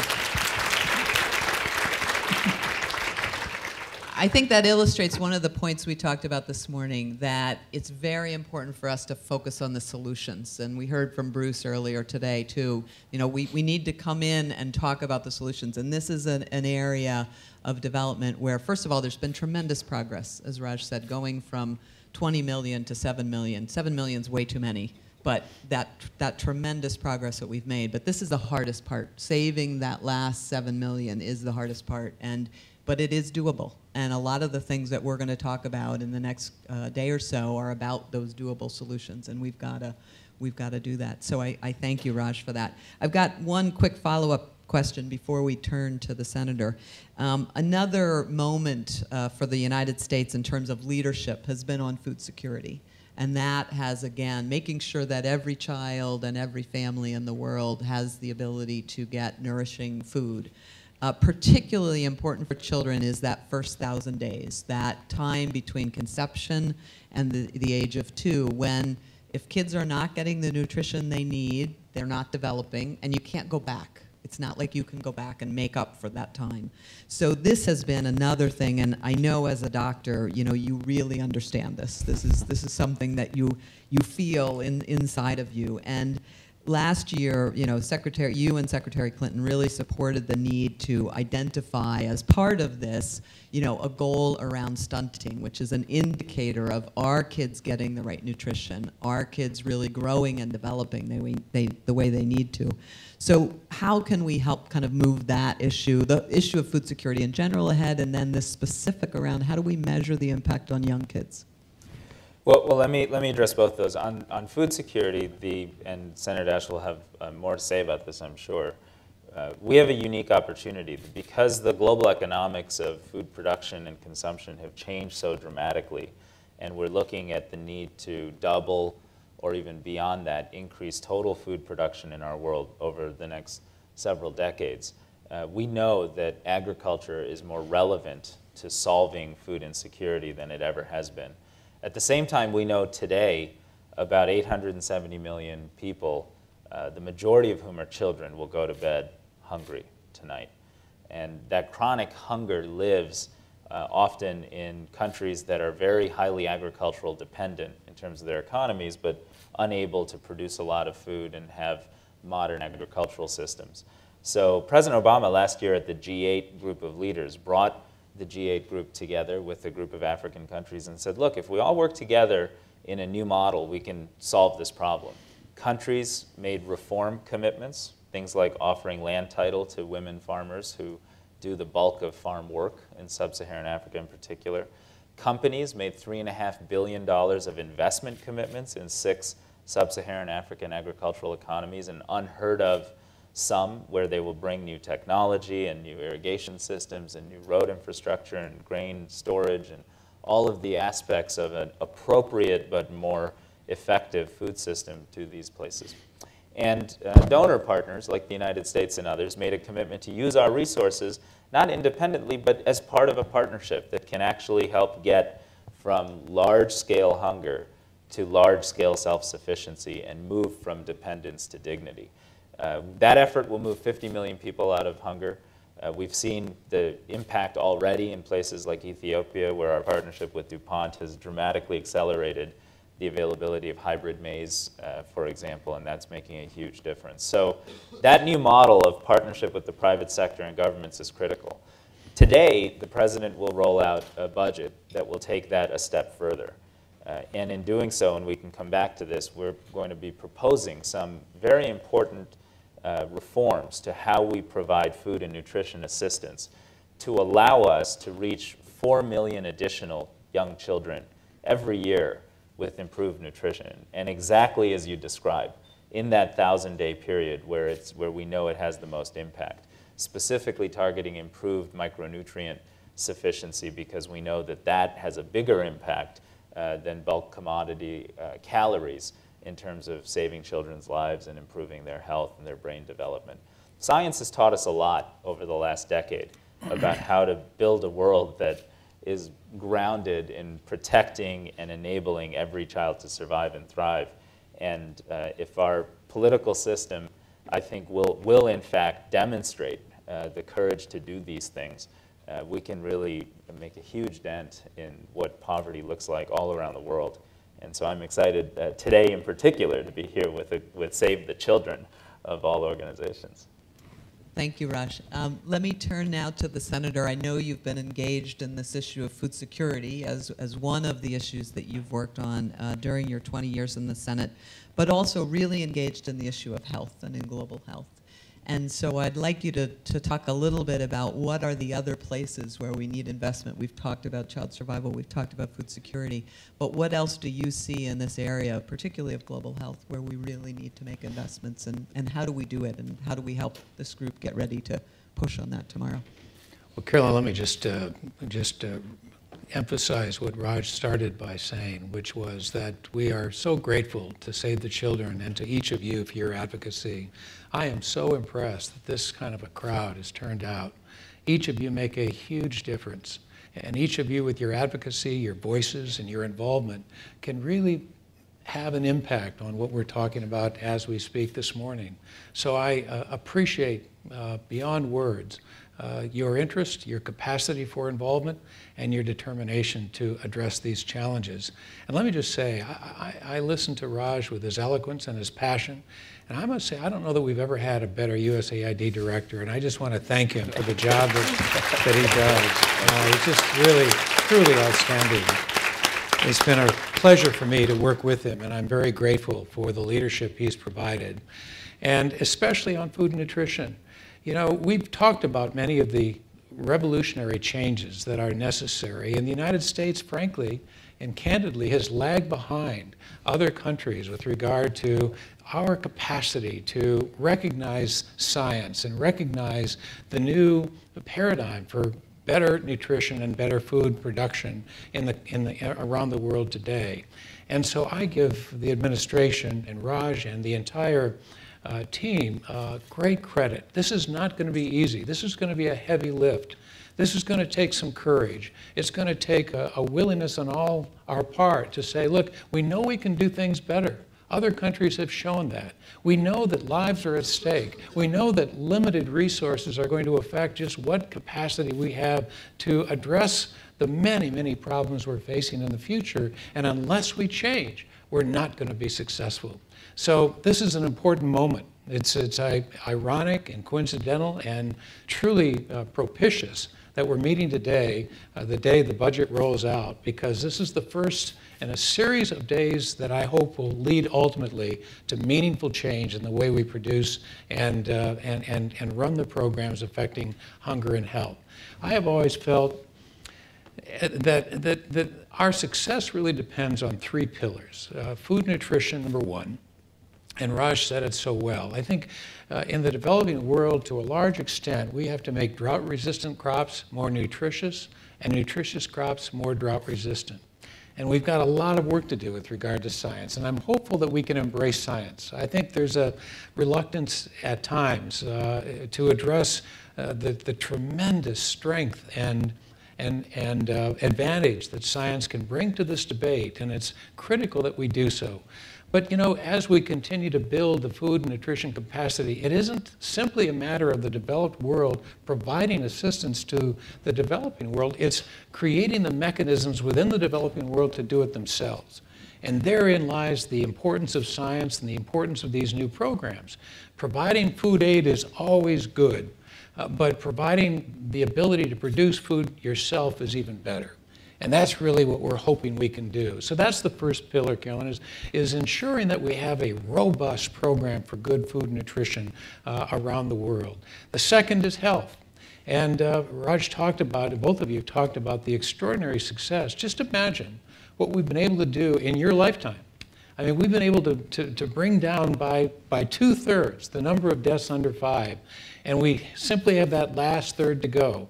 And no one should minimize the effort it's going to take to address 7.5 million children. But nonetheless, we're making extraordinary progress. But if we're going to do it, we have to address health in the myriad of different elements that are required. Malaria takes the life of one child under 5 every 60 seconds. It's one of the 3 top killers of children in the world today. That alone deserves the recognition. The environmental hazards that we're addressing today, Raj mentioned that as well. We have serious problem with water contamination and water challenges with water sanitation. We've got to address the diarrheal, the pneumonia problems that come, the respiratory illnesses that come from all the environmental hazards that we're facing today. I understand you've already talked about injury and violence and the realization that millions of children are affected by that each and every day. And there's a serious problem with regard to injury and violence, and it's only getting worse. The latest statistic I saw with regard to that is 2,000 children a day. 2,000 children a day die to injury and violence today around the world. Just imagine, in the time we're sitting here, hundreds of children will have lost their lives just to that problem alone. And then, of course, HIV/AIDS and all of the challenges that we face with regard to continued efforts at addressing that problem. We've got 3.3 million children today who are affected by HIV/AIDS today. So health is the second pillar, and really a key and in some ways the ultimate way with which we're going to address that final 7.5 million. The final pillar is education. I mean, we have to understand the importance of education. The most troubling statistic I see among children today is that in the next 10 years, between now and 2020, there'll be 140 million child marriages, and 50 million will be under the age of 15. That is alone a absolute prescription for disaster, and we've got to address that. And the single best way to address child marriage, the single best way really to address good food and nutrition, and in some ways health, is through good education.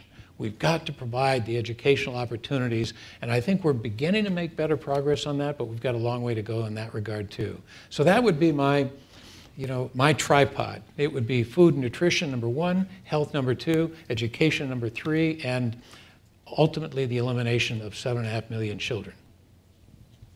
Thank you. Thank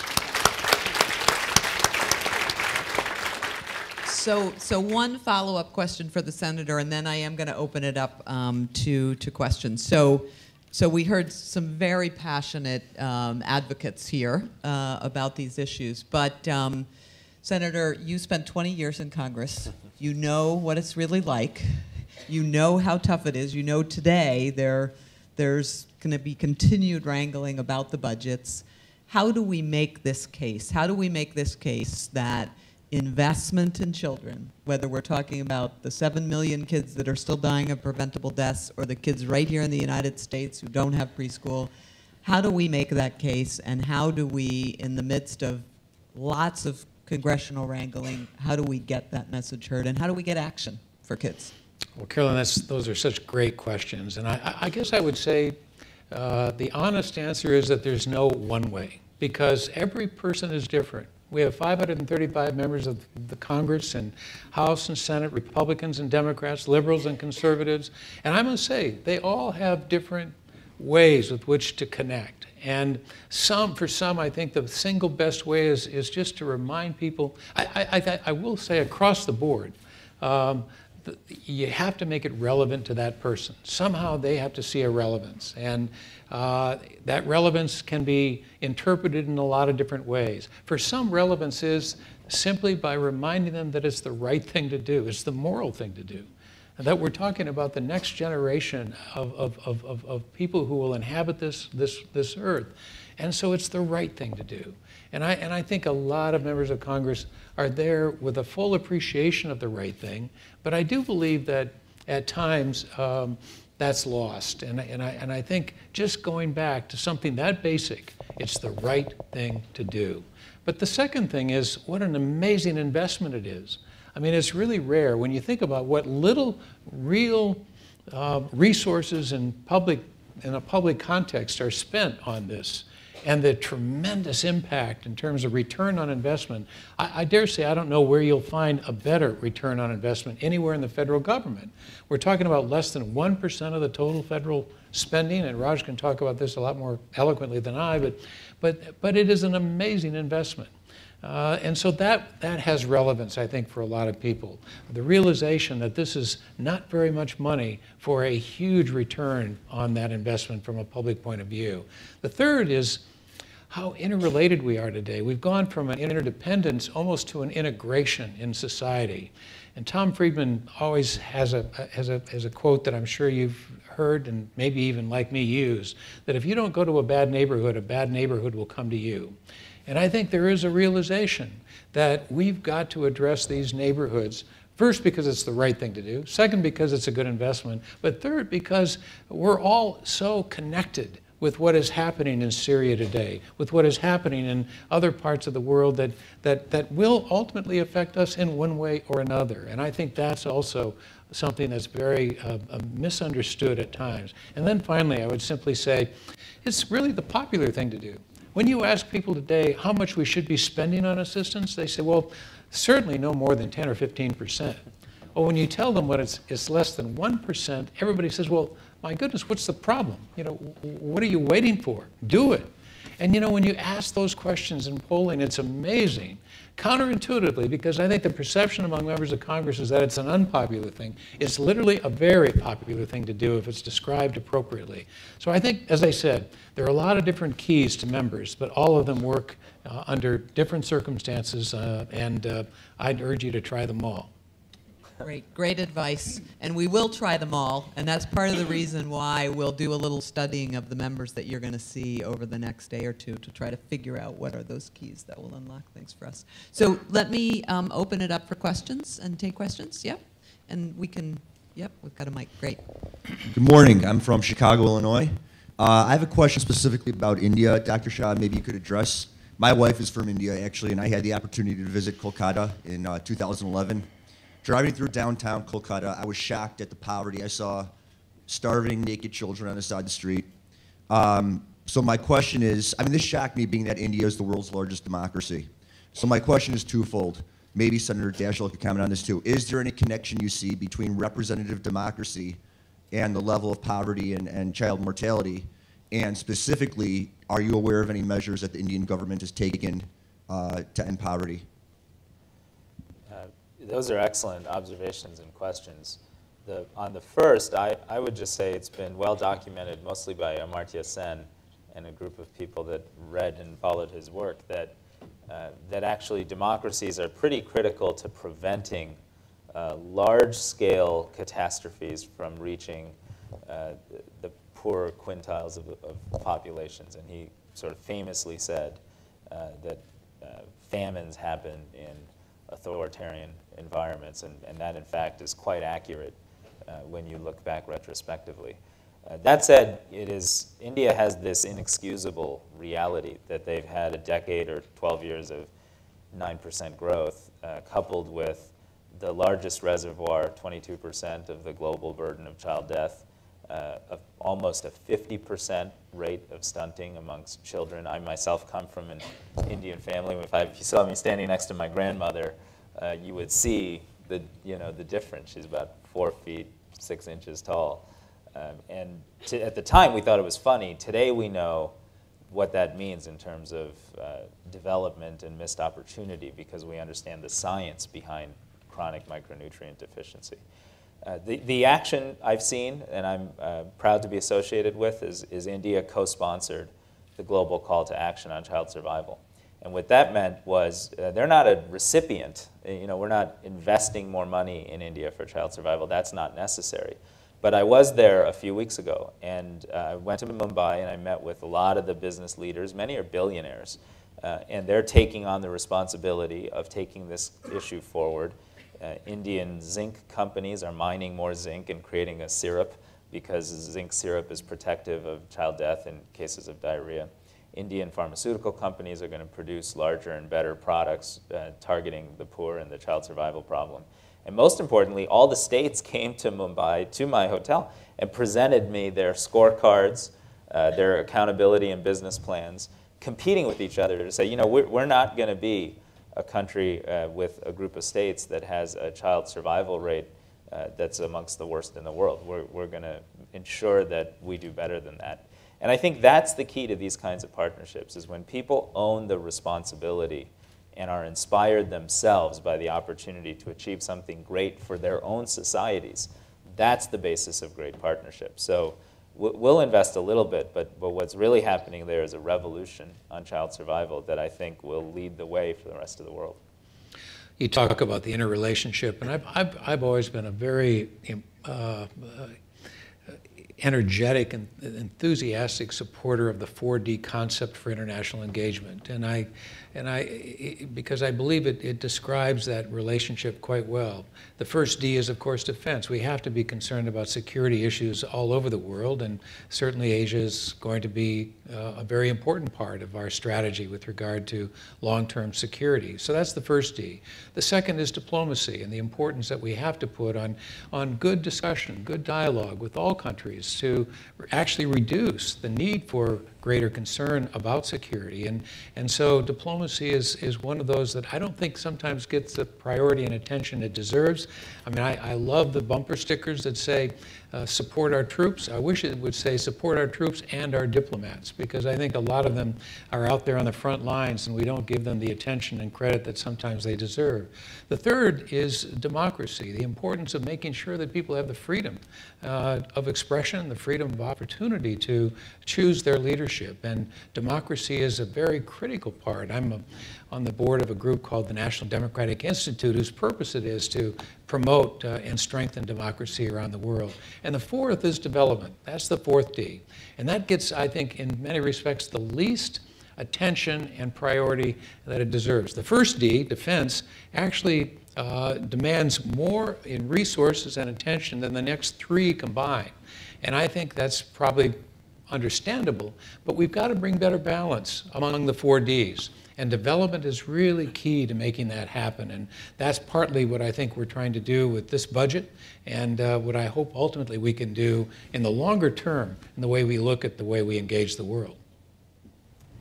And just to add on the India point, Save the Children book will be releasing in about 3 weeks, our State of the World's Mothers, which focuses on newborns. And we'll be focusing on India because of the issue that Raj brought up. And I'll be there in about 2 weeks to really look at the issue of newborns, critical issue. But there's progress, which is the good news. Let's take one more question if we could. Oh boy, we've got a lot. Okay, one of our young people would like to ask a question. Hi. Skylar's a little shy, so she's asked me to read the question for her. Okay. And she asks, why is it such a slow process to make policy changes for children in our government? Spoken like a child. Gentlemen? Well, I sometimes ask audiences to imagine what it would be like if you had 320 million people in one stadium, and you had a president at the center of that stadium addressing all 320 million people surrounding him, saying, what should we do about health, or what should we do about children? You can only imagine the cacophony of voices and the extraordinarily strongly held views expressed by people all over that stadium. Well, that happens every single day on the floor of the House and Senate. 535 people representing in the House about 1 million people each, and in the Senate from anywhere from my state of about 700,000 to California, which is what, 40 million. And so you've got this cacophony of voices, but it's narrowed down now to 535. That doesn't explain it all, because I only wish that we had the resources that some who advocate on Capitol Hill do. And resources, unfortunately, have a lot to do with success and advocacy. And I'm troubled in some ways by the way resources are sometimes used. I think we have to address that. Campaign finance reform is essential, and the way we conduct our democracy needs to be addressed in a much more effective way. But largely, I think advocacy can make a huge difference. And while it does take time, it's not meant to be efficient. It's meant to be open and democratic. Sometimes, for very good reasons, it's extremely frustrating. I can understand your question. You know, I would add to that that I came to Washington from Seattle, not really fully appreciating the complexity, but also capacity of Congress to take on big challenges, and the administration to put forth bold ideas. It is tough. There are a lot of competing priorities. We're all in this room together, bonded by a sense of passionate commitment to these goals, dramatic goals: ending child death, ending child hunger, improving nutrition, preventing injury. But there are a lot of other issues out there that folks work on. And I would just say it is rare when enough of the constellation of leaders come together and say, let's do something big and bold. And this afternoon, the president will be one of those leaders. He will roll out a budget that is going to, sensitive to the resource realities we live in, attempt as early as next year to reach 4 million additional children with improved nutrition. That's 4 million kids. And we know we can achieve that. I've spent the better part of the last few weeks getting advice from leaders like Senator Daschle and others. I'm convinced that there are a group of Republicans and Democrats in the Senate and the House that if you speak to them and express this as your priority and importance, also want to be a part of a bold move to help 4 million children. And their passion and their commitment, as the Senator mentioned earlier, is probably motivated by different things, but across the board it's very sincere and very genuine. Any one of them would belong in this room with us. So what you're going to do in the next 36 hours is going to be very important, and it will help determine whether we get one more important victory on the path of making this world a better place for all children. Terrific. Well, I want to thank our distinguished guests and Senator and Dr. Shah. Thank you for spending a little time with us. We really appreciate it. Thank you. Thank you. Thank you very much.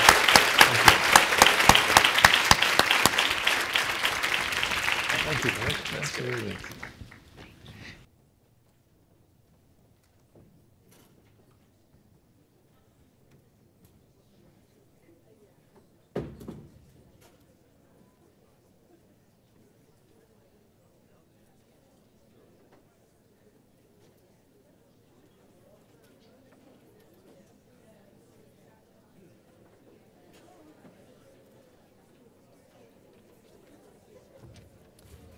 Hi, everybody. I'm Ryan Quinn. I'm in the Save the Children's Public Policy and Advocacy Department. I and my colleague, Elle Lewis, are sort of heading up the Advocacy Summit this year. So I wanted to make a couple, did not do it for the applause, but thank you, thank you. So a couple announcements. I believe lunch is pretty close to ready, so it'll be right outside both of these doors, and you can get your lunch there. A couple announcements on the next activities for the afternoon. As was mentioned, the president is releasing his budget today, and so unfortunately the room we wanted to have is actually occupied by the president now at that time. So it's a little bit smaller than we were hoping for, and unless you got me your security information by the deadline, we can't accommodate everybody. So if you sent it in, your social security number, just maybe double check at the registration table and make sure you're on the list. Otherwise, we do have a couple other activities here. There are House and Senate gallery classes that we worked with Senator Murphy's office and Congressman Himes' office. They got us gallery passes to see the Capitol and House and Senate in session if folks are here. And we are still doing breakout sessions, again, starting back here at 3:30. So that's going on. If you are on the list and you are going to the White House, the bus is leaving at the hotel entrance at 12:30. So please be there. Don't get freaked out if your kids or youth aren't there. They are actually on another separate youth bus. So that is leaving at 12:15. So they're trying to get there a little bit earlier than the rest of us. Then coming back, we didn't have enough buses to get everyone back here necessarily on time, so we will have staffers there too, getting folks into cabs. We have maps back to the metro and getting people on the metro. So search out a staffer, just make sure you get a map or that you're with a Save the Children staff person and not getting lost. So that should be it. We continue to have an exciting program for the rest of the afternoon. And if you have any questions, feel free to seek me out and ask me. So thanks again, everybody. We're real excited to have you here.